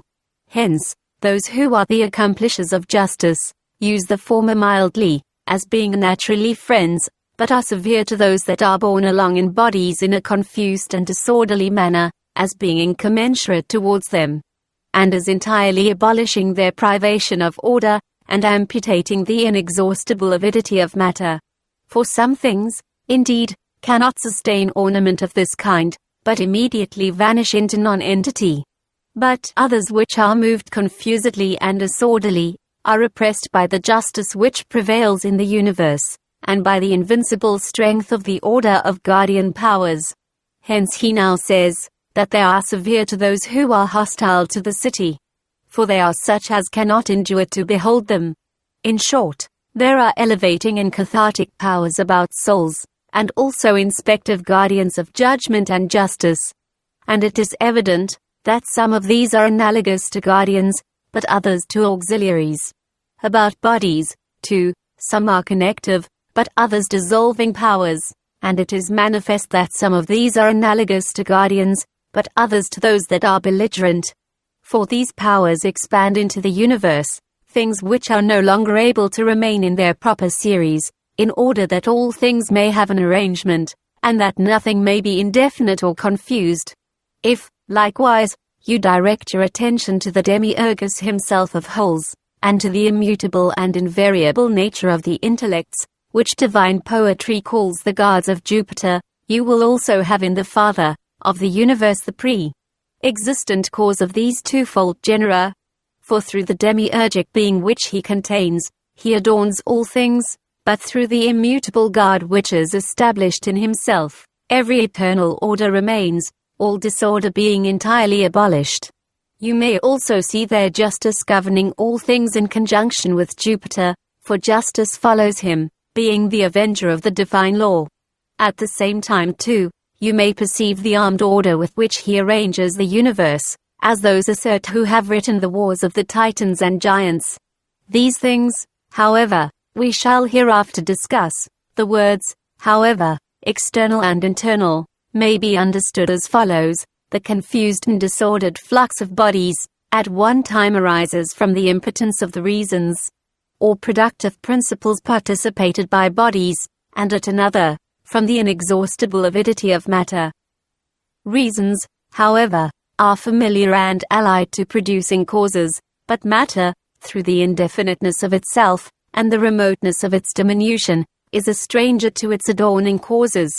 Hence, the invincible strength of the gods, and the immutable God of fabrication, all be variously subverting its confusion, renovates the reasons of matter, and remedies their imbecility, but vanquishes the avarice of matter. Not that matter resists the gods who produced it, but that because on account of its indefiniteness it flies from ornament, it is vanquished by forms through the demiurgic God, against which nothing is able to prevail. But it is necessary that all things in the world should be obedient to it, in order that they may perpetually remain, and that the demiurgus may be the father of eternal natures. Socrates wisely states, for we asserted, I think, that the souls of the guardians should be of such a nature, as at the same time to be both irascible and philosophic in a remarkable degree, so that they might be mild to their friends, and severe to their enemies. The philosophic and the irascible comprehend both the genera, viz. The auxiliary, and that which is peculiarly called the guardian genus, just as the epithematic accords with the third genus, which is called the mercenary. For because Socrates distinguishes the upper from the lower city, he manifests by these twofold names the differences of the orders contained in the city, just as if someone having divided the world into heaven and generation, should say that in the former there are demoniacal and divine orders, and should call both of them the guardians of generation and the universe. For the universe is guarded by the gods, and it is also guarded by demons. By the former indeed unically, and exemply, but by the latter partially, multitudinously, and in a manner more proximate to the natures that are guarded by them. For about every god a multitude of demons is arranged, which divides his one and total providence. The term philosophic, therefore, pertains to the gods, so far as they are united to the intelligible, and so far as they are filled with being. But the irascible pertains to demons, so far as they exterminate all confusion from the universe, and so far as they are the saviors of the divine laws, and of the sacred institutions of Adrastia. Through these causes, however, they are mild to their familiars, aptly applying a remedy to their imbecility, as being allied to them by nature, but severe to those that are external, that is, to those that are strangers to them, as abolishing the indefiniteness of their nature, in an exempt manner, and according to supreme transcendency. Socrates puts forth, but what did we assert concerning their education? Was it not that they should be instructed in gymnastic exercises, in music, and all other becoming disciplines? The assertions that have been already made are certain common types, extending to all things, according to the demiurgic allotment, and divine difference, defining employments adapted to every one, and distributing powers appropriately to the recipients. But in the present words, the life of the citizens is unfolded, through education, employments, communion, and the procreation of children, proceeding in a becoming manner from the beginning to the end. What then is education, and how is it assimilated to the universe? For in the Socratic city, it is the discipline of the soul, rightly adorning the irrational part through music and gymnastic, the former giving remission to the strength of anger, but the latter exciting desire, and rendering it as it were elegant and commensurate with anger, in consequence of its being vehemently remiss, and through its descent to immaterial nature, filled from thence with the privation of life. But this discipline adorns reason through the mathematical sciences, which have something of an attractive nature, are capable of exciting in us the recollection of true being, and elevate our intellectual part to that which is itself the most splendid of being. All which is evident to those who are not entirely forgetful of the arrangements in the Socratic Republic. It is now, however, our business to investigate what education, gymnastic and music are in the universe, and what the disciplines are of the guardians of the universe. Perhaps, therefore, we shall speak rightly if we say that education is the perfection which fills each thing with the good pertaining to it, and causes it to be sufficient to itself, according to intellectual perceptions and providential energies. But with respect to music and gymnastic, that the former causes the lives in the universe to be harmonious, and the latter renders divine motion rhythmical and elegant, so as always to preserve the same form, and the same immutable habit of the divine vehicles. For through these things Plato elsewhere calls divine souls sirens, and shows that the celestial motion is harmoniously elegant, for gymnastic is indeed in them. But medicine is in things sublunary as consequence of their receiving that which is preternatural. If, therefore, we assert these things, we shall, as I have before observed, perhaps speak rightly. For powers proceed supernally from intelligibles to all heaven, and impart to the celestial lives by illumination the most excellent harmony, and to their vehicles undecaying strength. But the disciplines which are in the universe are the intellectual perceptions of souls, and of celestial natures, according to which they run back to the intelligible, following the mighty Jupiter, and surveying number characterized by unity, the truly existing heaven, and intellectual figure. Hence you may say, that the most true arithmetic, astronomy and geometry are in them. For they behold swiftness itself, and slowness itself, which are the paradigms of the celestial periods. And, in short, they survey the primordial and intellectual circulation, divine number, and intellectual figures. You may likewise say, that prior to these, they contain dialectic, according to which they intellectually perceive the whole of an intelligible essence, and are united to the one cause of all the unities. And if it is necessary to speak by making a division, we may say, that through such like disciplines they energize about first natures, but through gymnastic, preside over things secondary with undefiled purity, and through music, harmonically contain the colligation of wholes. Socrates said, we likewise established, that those who were so educated, should neither consider gold, nor silver, nor any other possessions of a similar kind, as their own private property, Those things which are to be ordained in a city governed by the most equitable laws, have an evident cause, and were mentioned by Socrates in the Republic. But how can we transfer them to the heavens? Must it not be by surveying through what cause men pursue the acquisition of gold and silver, and from what conceptions they are induced to cherish this infinite love?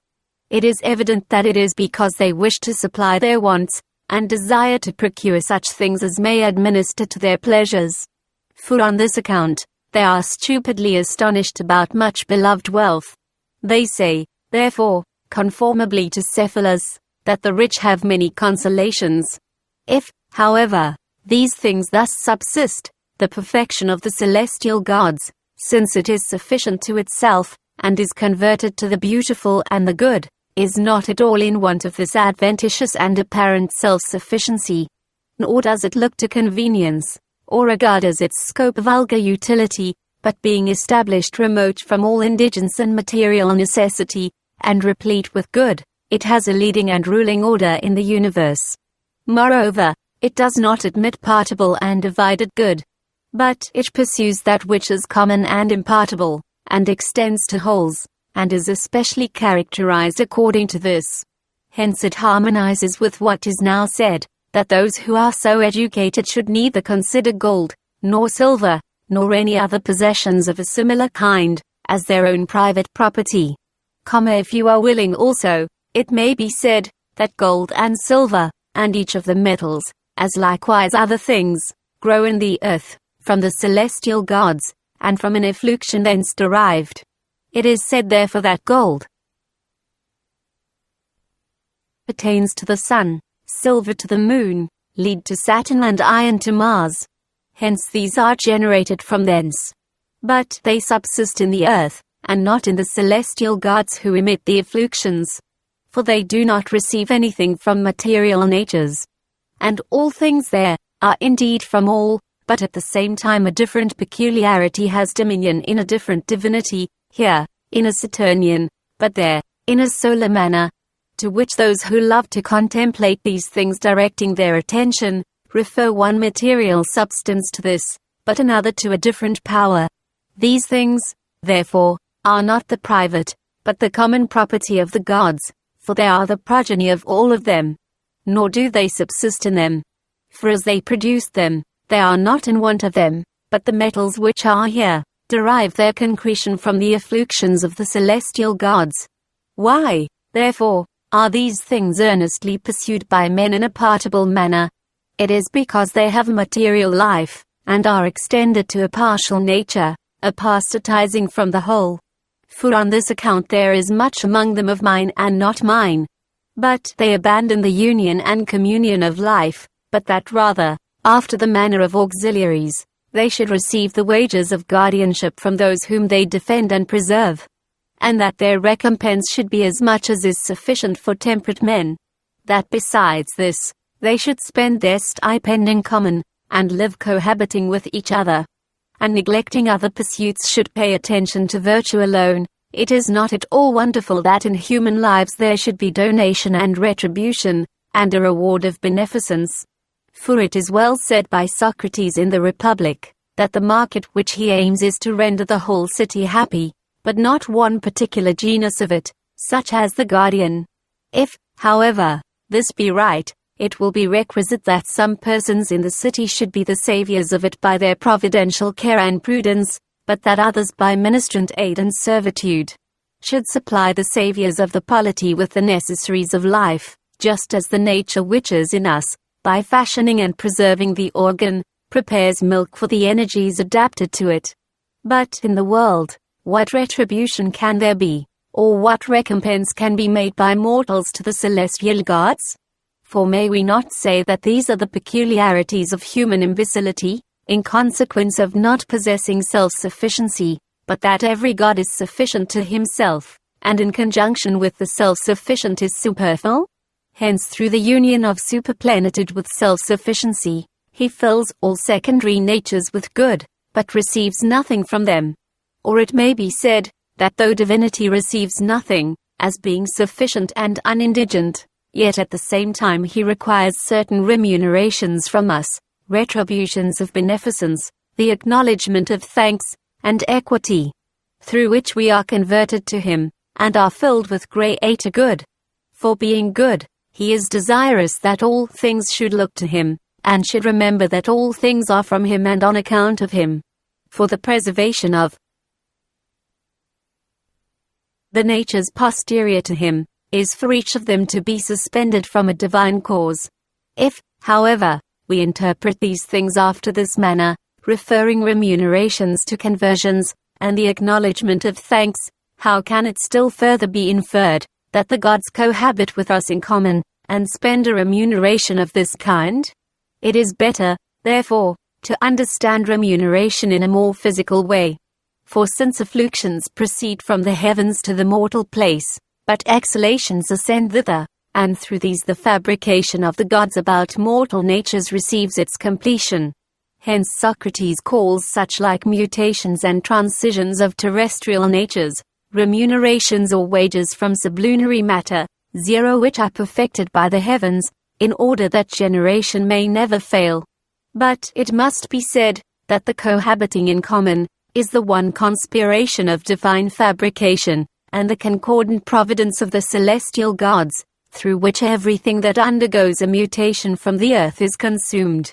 And generation is variously changed through the harmonious dance of the celestial divinities, to which also Timaeus looking says, that the whole world is friendly and known to itself through virtue, and that its corruption is the source of its nutriment, in consequence of affecting all things in, and suffering all things from itself. What then is the end of this one and common life of the citizens? Socrates says virtue, viz. Divine virtue. For virtue subsists first with the gods, afterwards from them, in the genera superior to man, and a certain portion of it descends also to us. The guardians of the world, therefore, living conformably to this, are also unoccupied by other pursuits. For they do not look to convenience, nor to externals, for all things are within themselves. They likewise are the saviors of all things, and fill them with what is beautiful and good, being ministrant to, and co-operating with the one Father and Demiurgus of wholes. Since, however, they give measure to the mutations of the earth, not in so doing departing from, but being converted to themselves, and subsisting in themselves, on this account Socrates says, a recompense such as is sufficient for temperate men, for being temperate and prudent in what relates to themselves, they measure secondary natures, comprehending their all various mutations in the simplicity of their own life. Thus therefore what is said may be explained in this way. But in another way we may say, that piety and a conversion to the gods, especially contain a measure, and are occupied by the good. This measure, however, is defined by the gods themselves according to divine prudence, since the gods are able both to save themselves and others. Socrates said, of women too we asserted, that they should be educated in such a manner that their natures might be aptly conformed so as to be similar to those of men, with whom they should perform in common, both the duties of war, and whatever else belongs to the business of life. Plato very properly thought that the virtues of men and women are common, since he evinces that both have one human form, but not the male one, and the female another. For things which have a different perfection according to form, are also different in species. But things which are the same in species, have likewise one and the same perfection.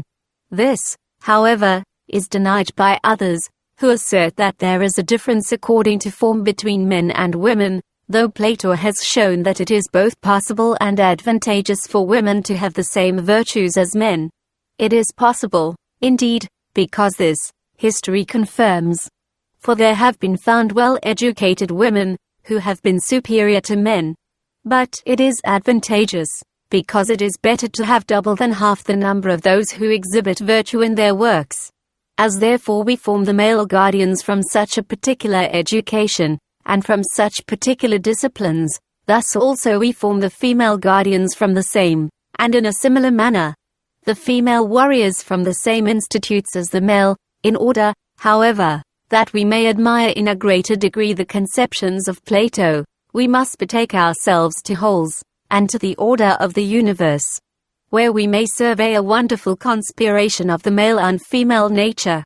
For in the gods, indeed, these are so connivant with each other, that the same divinity is called both male and female, as is the case with the sun and Mercury, and certain other gods, where also they are distinguished from each other. The works of the male and female that are of the same order, are common, so as that they primarily proceed from the male, but in an inferior degree from the female. Hence, likewise, in mortals, nature evinces that the female is more imbecile in all things than the male. Whatever, therefore, proceeds from the male, this the female also can produce in a diminished degree. Hence Juno proceeds together with Jupiter, generating all things in conjunction with the Father. Hence, too, she is said to be equal in rank with Jupiter, as is likewise Rhea with Saturn. For this goddess is the bosom of all the Saturnian power. Earth also is equal in dignity with heaven, for earth is the mother of all things, of which heaven is the father. And prior to these elements, if we direct our attention to bound and infinity, which rank in the order of principles, we shall find that all things whatever, which proceed into existence, are generated from both these. You have therefore, in the intelligible, in the intellectual, and in the supermundane gods, the harmonious conjunction of the male with the female. You may also see the same in the heavens. For the whole of generation is governed by the sun and moon, in a greater and paternal degree by the former, but secondarily, by the latter. Hence also, the moon is denominated by some, or less a sun, and among the male divinities in the sun, there are likewise lunar gods, and analogous orders. But if you direct your attention to demons, you will everywhere see the providence of these twofold genera conjoined. For divine female demons, unitedly affect all things in a secondary degree, which are accomplished by divine male demons primarily. Female psychical likewise, and female corporeal demons, have to the males the relation of mothers to fathers, and of duads to monads. For they generate all things with diminution, which the males produce paternally and unitedly. If therefore we before rightly assimilated the guardians to the celestial gods, but the auxiliaries to demons their attendants, and who are ministrant to their providential energies, Plato very properly embraces in these genera a similar conjunction of the male with the female, and imparts to both common virtue, and common employments, just as nature binds these genera to, and causes them to procreate the same things in conjunction with each other. But she does not divide the one from the other, since whatever is generated from both is unprolific, when either of them is separated, though there is a greater difference in the physical organs than in the lives of these. Yet at the same time in these also, nature makes the work of them to be common. Much more, therefore, does the communion of them in their employments, and the whole of their life, deserve to be honored. Socrates says, "But what did we establish concerning the procreation of children?" Though perhaps you easily remember this on account of its novelty. For we ordered that the marriages and children should be common, as we were particularly careful that none might be able to distinguish their own children, but that all might consider all as their kindred. That hence those of an equal age might regard themselves as brothers and sisters, but that the younger might reverence the elder as their parents and grandfathers, and the elder might esteem the younger as their children and grandsons. Timaeus puts forth, these things indeed, as you say, are easily remembered. If someone should inquire why that which is unusual is easily remembered, it is not difficult to reply, that it excites our fantasy in a greater degree as being unexpected, and inserts in us a clearer impression of itself. Moreover, it is easy conformably to Plato, to show how what is here said of marriages and children being common, applies to women. For he wished, according to the intention of the rulers, that their connection with men should take place in definite times, accompanied with sacrifices and prayers, and that the woman that had connection with a man should not be the property of any one man, but should be separated after connection, and well apart, and again at other times should be copulated with that man whom the guardians might approve. But these things are thus indicated in what is said in the Republic, referring, however, the theory of these particulars to nature. Let us show how they pertain to the order of the universe. For these things by a much greater priority exist in the gods, on account of the union of the divinities. For all things are the progeny of all the gods, though different things are characterized by a different peculiarity. All the gods likewise are in all, and all are united to all, in conjunction with an unmingled purity adapted to all, to which Socrates, directing his attention, embraces this communion, and this distribution of employments, assigning one to each of the arts, conformably to nature. For not to know their own progeny as peculiarly their own, takes place with the gods. On which account, indeed, their intellectual perceptions, and also their productions are common. Each of them, however, benefits and preserves that which is generated, as being the common offspring of all of them. Moreover, to consider all those as brothers and sisters that are of an equal age, those that are elder as fathers and grandfathers, and the younger as children and grandsons, originates from the gods, and is transferred from thence to this polity. For similitude of essence, derived from the same cause, is that which is fraternal in them. But prolific cause is in them that which is analogous to father and grandfather. And an efflux of essence proceeding into a second and third series, exhibits the form of offspring. For that the same goddess is conjoined with different gods, or the same god with many goddesses, may be assumed from mystical treatises, and from what are called sacred marriages in the mysteries, which Plato as much as possible imitating in what he ordains about politics and marriages, calls the marriages sacred. In physical productive powers also, we may see that there is one and the same recipient of different powers, and one productive power presenting itself to the view in a multitude of recipients, and pervading through many receptacles. But forms are analogous to males, and receptacles to females. Why therefore is this very thing beheld in the universe, but is paradoxical in human lives? I say it is because these lives are cut off from wholes, and every human soul is partible. Hence the dogmas which embrace this communion appear to it most difficult to be admitted.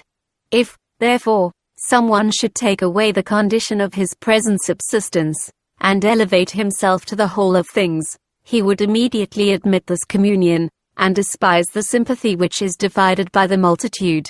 So far, however, as each of us is extended, and minutely distributed about a part, and thus relinquishes the whole and one, so far also he leaps to a life of this kind, which is an unrestrained habitude, a disorderly arrangement, and an invisible division. Socrates adds, but that they might from their birth acquire natural disposition as far as possible the best, we decreed that the rulers whom we placed over the marriage rites should, through the means of certain lots, take care that in the nuptial league, the worthy were mingled with the worthy, that no discord may arise in this connection, when it does not prove prosperous in the end, but that all the blame may be referred to fortune, and not to the guardians of such a conjunction.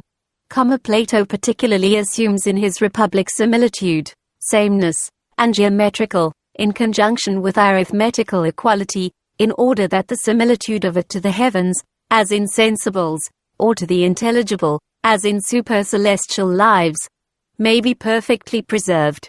For through this cause, in marriages also, he preserves the union of the best woman with the best man, and of the less excellent woman with the less excellent man.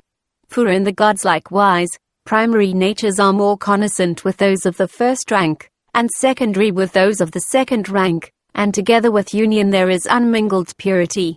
Hence in the second genera after the gods, a distribution of this kind conformably to the intention of the gods, is effected according to desert. On this account, divine female demons are co-arranged with divine male demons, psychical female with psychical male, and material female with material male demons. And everywhere, the analogous in order proceeds as far as to the last of things.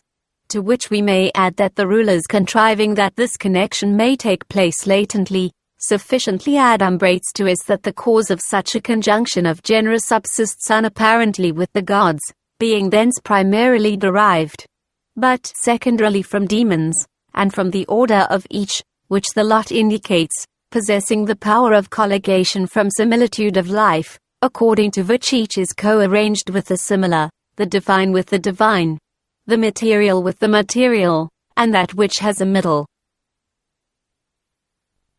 subsistence, with the middle.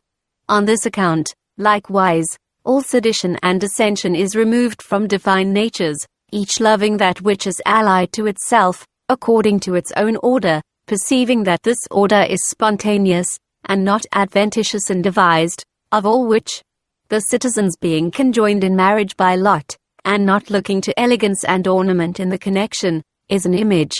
For in natural things, also, receptacles are distributed to forms appropriately, and each form may ascribe the cause of its own coordination to material variety. At the same time, likewise, this is effected according to causes 5 which preside over the whole fabrication of things, and which are analogous to guardians. And thus much, therefore, has been said, for the sake of the theory of wholes. Longinus, however, doubts here, whether Plato was of opinion that souls are emitted together with the seed, for in order that they may become most excellent, he conjoins similars with similars. And Porphyry replies indeed to the doubt, but not satisfactorily. Our preceptor, however, thinks that in the first place it should be observed, that Plato himself adds, in order that they might acquire natural disposition as far as possible the best, for children receive a physical similitude from their parents, and participate of a certain dignity and excellence from their begetters. According to the physical virtues, 3 in the next place, it must be observed, that though it is not true that souls are emitted together with the seed, yet there is a distribution of the organs according to desert. For all souls are not introduced into casual organs, but each into that organ which is adapted to it. Farther still, as an initiator into the mysteries, by placing certain symbols about statues, renders them more adapted to the participation of superior powers.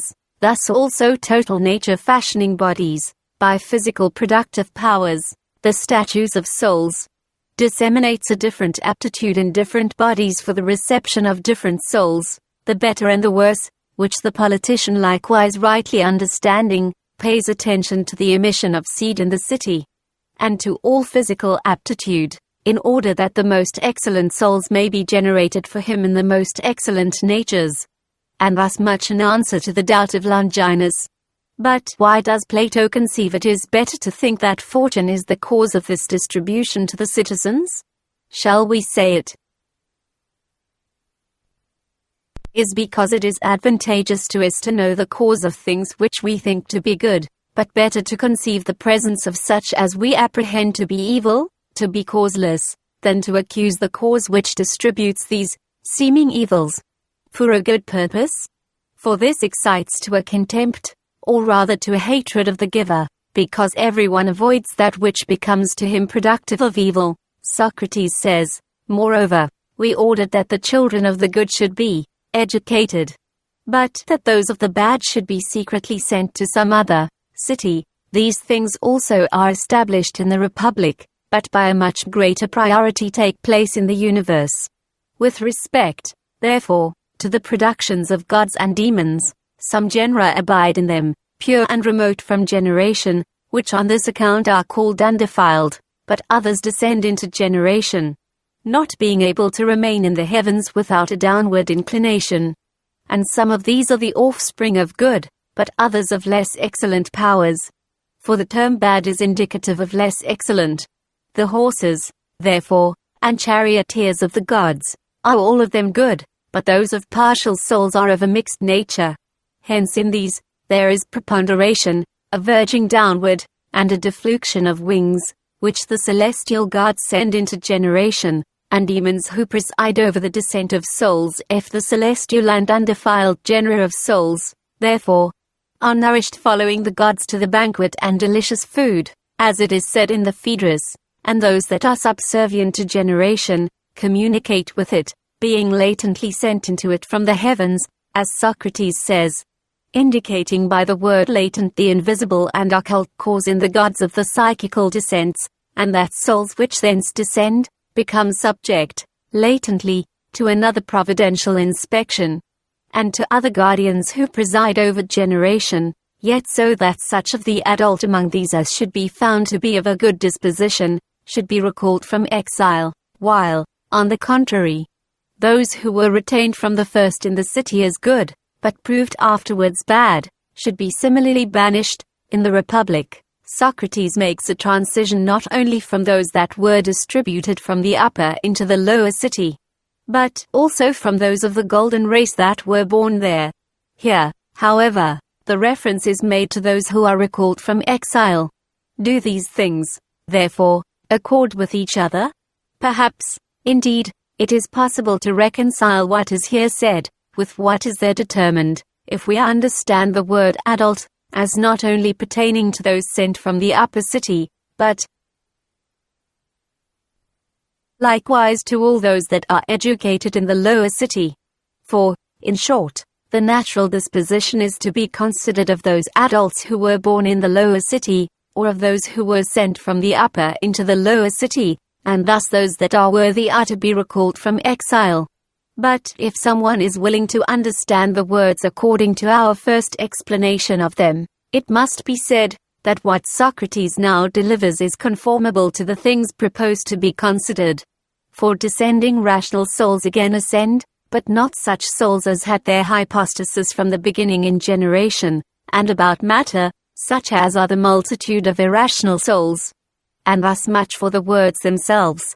See, however, how the same things take place in wholes, as those which Socrates ordains in his polity. For some things always have the same order in the heavens, remaining divine and immutable, but others are always conversant with generation, and others are in a certain respect the media between both, at one time, indeed, being suspended from divine natures themselves, but at another being mingled with those that embrace generation. It is not, therefore, the demoniacal genus which ascends or descends, nor is this to be asserted of multiform lives, nor are demons subject to death, but partial souls, which are at one time conversant with generation, and at another are transferred into a divine demoniacal allotment, which things being known by Socrates in the Republic, he legislatively ordains that which is analogous to them. For the celestial Jupiter presides over the gods in the heavens, over demons that elevate partial souls to their paternal port, and also over others that lead souls into generation, in order that the ascents and descents of souls may be never failing in the universe. For though you should see this particular soul restores to its pristine perfection, yet the farther send, another to be enumerated, according to the divinely inspired indication about these things, have we, therefore, again sufficiently resumed the epitome of the discussion of yesterday, or do we require anything further, friend Timaeus, which has been omitted? The resumption of the polity teaches us, through images, how the universe is filled with the most excellent productive powers. For generated natures in it are separated from each other, and each communicating with other things, energizes according to its own peculiarity. And primary, indeed, are exempt from secondary natures, yet employ their energies, as necessary to the completion of the universe. But secondary are adorned by primary natures. The most excellent, however, of mundane beings, are constantly conjoined with the most excellent, middle with middle, and last with such as are last. But the same productive powers pervade through many subjects, and the same recipients participate of many productive powers. Lives, also, at different times have different allotments, according to their desert. All these particulars, therefore, sufficiently place before our view the order of the universe. For in definite heads, Socrates has, in a becoming manner, epitomized every form of the polity, recurring to intellectual impartibility, in order that he might imitate the God who adorns the celestial polity intelligibly and paternally. But since everywhere measures and perfection are definitely imparted to secondary natures from primary causes, On this account also Socrates requests Timaeus to inform him whether he has comprehended, in his epitome, every form of the polity. For every intellect being firmly fixed in the deity prior to itself, defines itself by looking to it. To which we may add, that to speak summarily is a symbol of the first parts, and the head of the universe being adorned by the fabricator of the heavens, which the Demiurgus of the universe adorns in a more perfect manner, looking to the whole, and the one life of the world.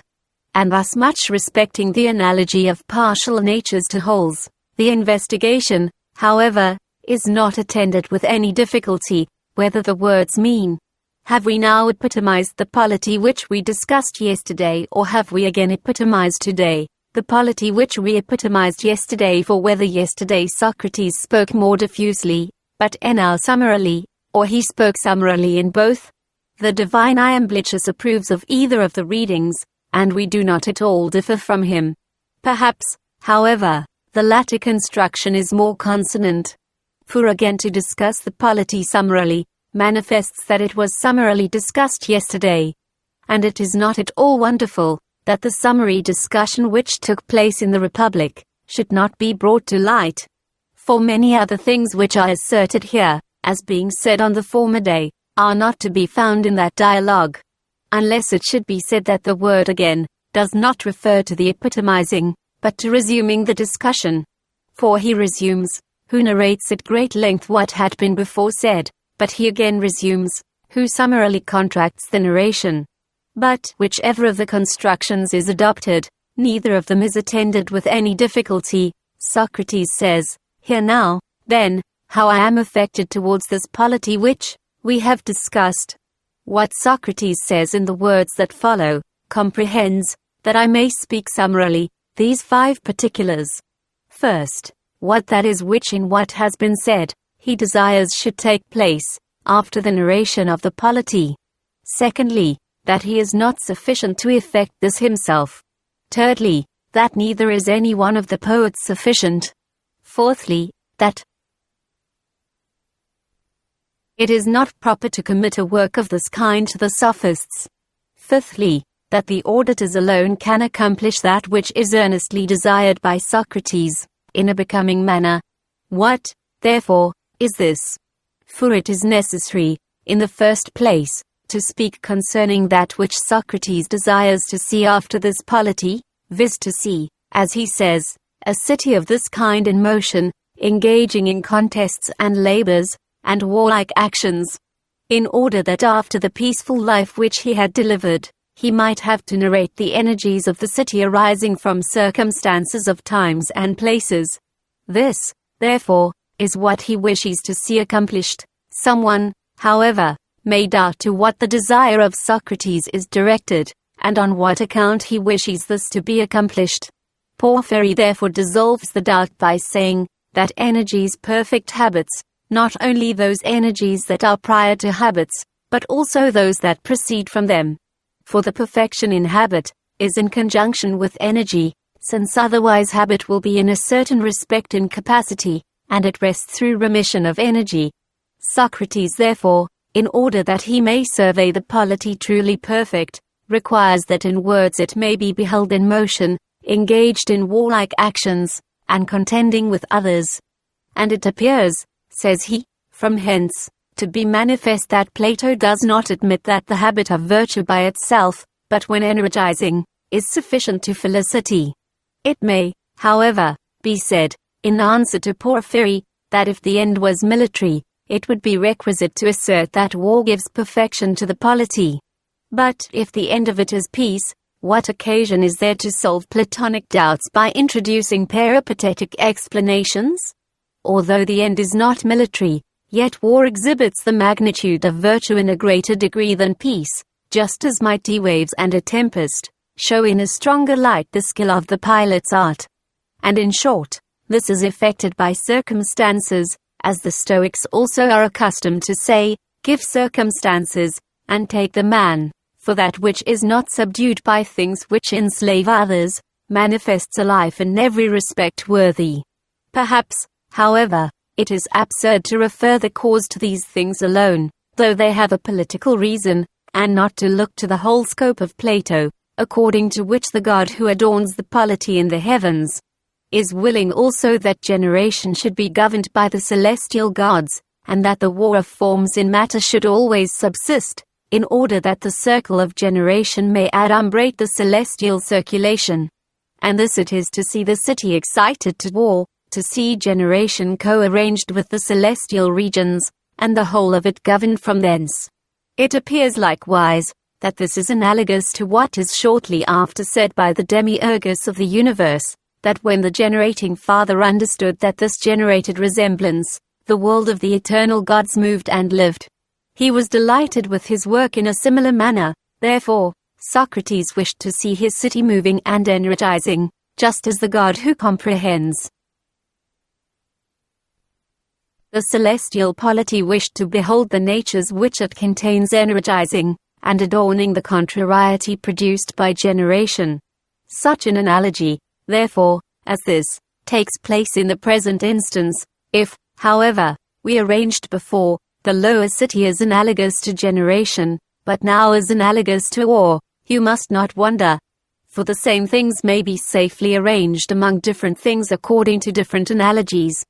For generation also, according to the lives in it which are inseparable from matter, resembles the lower city, but according to its contrarieties and material tumult, it is similar to war, and warlike dissensions. That we may, however, co-adapt everything to the theory of mundane wholes, prior to the consideration of every particular, let us direct our attention to the second thing said by Socrates, and see how it accords with this theory. For since Socrates is analogous to the first of the three fathers who adorn the first of things, he says he is not sufficient to fashion what follows. For the divinity who gives subsistence to all things is different from him who constitutes things of a middle nature, and this God again is different from him who is the cause of things that rank as the third. But the third particular is, that neither are the poets sufficient for this purpose, nor, in the fourth place, the sophists. The former, indeed, because they imitate the things in which they have been nourished, but the latter, because they are wanderers, and not at one and the same time, philosophers and politicians. Again, therefore, let us see how these things are conformable to what has been before said. For it is necessary that the powers that are to preside over generation should not be separable from material natures, but conversant with them. For these powers are analogous to poets who invent fables, and to imitators. For these are employed about images, alone praise material and partible natures which they only know, and are unable to ascend from matter. Nor is it fit that these powers should be inseparable, and very mutable, at different times ascending or descending to different orders, such as are partial souls, who are assimilated to sophists, because they also possess all beautiful productive powers, but at different times wander to different parts of the world. Hence it is necessary that the powers that connectedly contain generation, which is governed by the heavens, should at one and the same time be philosophical and political, in order that through the philosophic characteristic, they may be separate from the subjects of their government, but may energize providentially through the political peculiarity, performing the duties pertaining to their allotments according to intellect. For that which is physical, being productive, is inseparable from matter, but the form of partial souls being sophistical, is abundantly wandering. It is necessary, however, prior to things which are moved, that there should be the invariable and perpetually permanent providence of the gods, and immutable prior to mutable allotments. In the fifth place, therefore, Socrates delivers to us who these are, that are able to effect this. For these things are to be transferred from words to deeds, because the Demiurgus of the universe, and the rest of the fathers, fabricate totally and exemptly, the second of which fathers gives subsistence to middle, but the third to last natures. And to these Timaeus, Critias, and Hermocrates, are analogous. But, of these, the first is praised in an admirable manner, Socrates also adding, in my opinion, but the second in a middle way conformably to his order, and the third in the last degree that is according to the testimony of others. For I will illustrate the affair by a similitude. Suppose then that someone, on beholding beautiful animals, whether represented in a picture or really alive, but in a state of rest, should desire to behold them in motion, and engaging in some one of those contests which pertain to bodies. Longinus says that Plato here decorates and beautifies his diction through similitudes and the gracefulness of the words. But Longinus says this in answer to certain Platonists, who contend that this mode cf expression is spontaneous, and not the result of art. For Plato, he observes, pays attention to the selection of words, and does not employ them casually. It may, however, be said that Plato made choice of this form of words from a mode of diction which was at that time common and usual, and that he was very attentive to what was customary. For the atoms of Epicurus would more rapidly by their concurrence produce the world, than nouns and verbs would form a correct sentence by a casual composition. But some blame Plato for employing metaphors in the use of words, though with respect to composition, all admire him. At the same time, however, it may be inferred, not from this circumstance alone, but from such care and industry as are exhibited in the present words, that he paid great attention to diction. For Socrates does not simply say that he desires to see this accomplished by those that will with Timaeus, but he speaks like one decorating his words and alluring the hearer, when he says, "For I will illustrate the affair by a similitude. Suppose that someone on beholding beautiful animals, whether represented in a picture, or really alive, and thus much for Longinus, Origen, however, grants indeed, that Plato is attentive to the grace of diction, not as regarding that which is pleasing, as the end of it, but that he employs this image for the sake of exhibiting the manner in which he was himself affected. And we say, that this similitude was written for the sake of the imitation of divine natures, that the grace of the words presents to us an image of the grace imparted by the Demiurgus to celestial natures, and that the artifice of the diction, which is mingled with the spontaneous, adumbrates divine production, which has indeed a boundary from itself, and also a progression from being and essence. If, likewise, you direct your attention to the image itself, beautiful animals manifest those natures that are resplendent with divine beauty, but those represented in a picture, or really alive, indicate corporal images, and true lives prior to these imitations. For the figures of the gods are resemblances of the animals that are in them.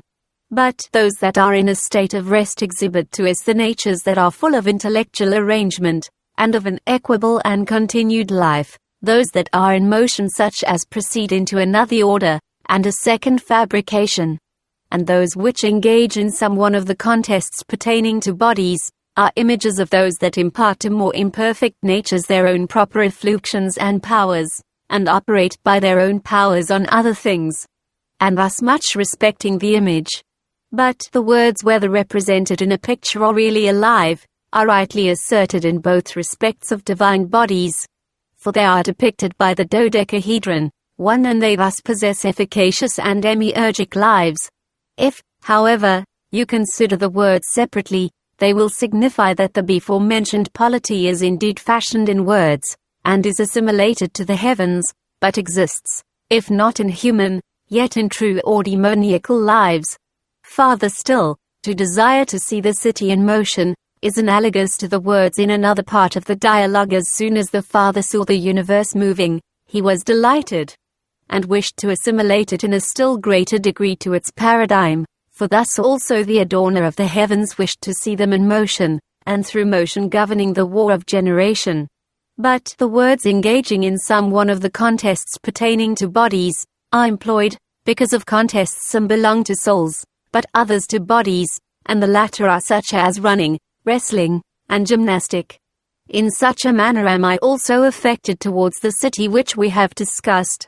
For I should gladly hear anyone relating the contests of our city with other cities, when it engages in a becoming manner in war, and acts during such an engagement in a way worthy of its education and discipline, both with respect to practical achievements, and verbal negotiations. We have before shown through what cause, and with reference to what paradigm Socrates wished to see his republic contending in war.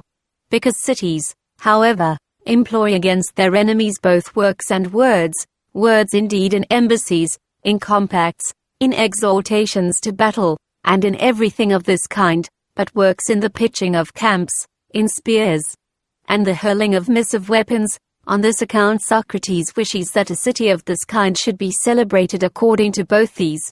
In words indeed, as prudent, cautious, magnanimous, and strenuous, but in deeds, as brave, vehement, and well exercised. For thus, according to both, it will imitate its paradigm, who, shining with physical and intellectual productions, adorns all the war of generation,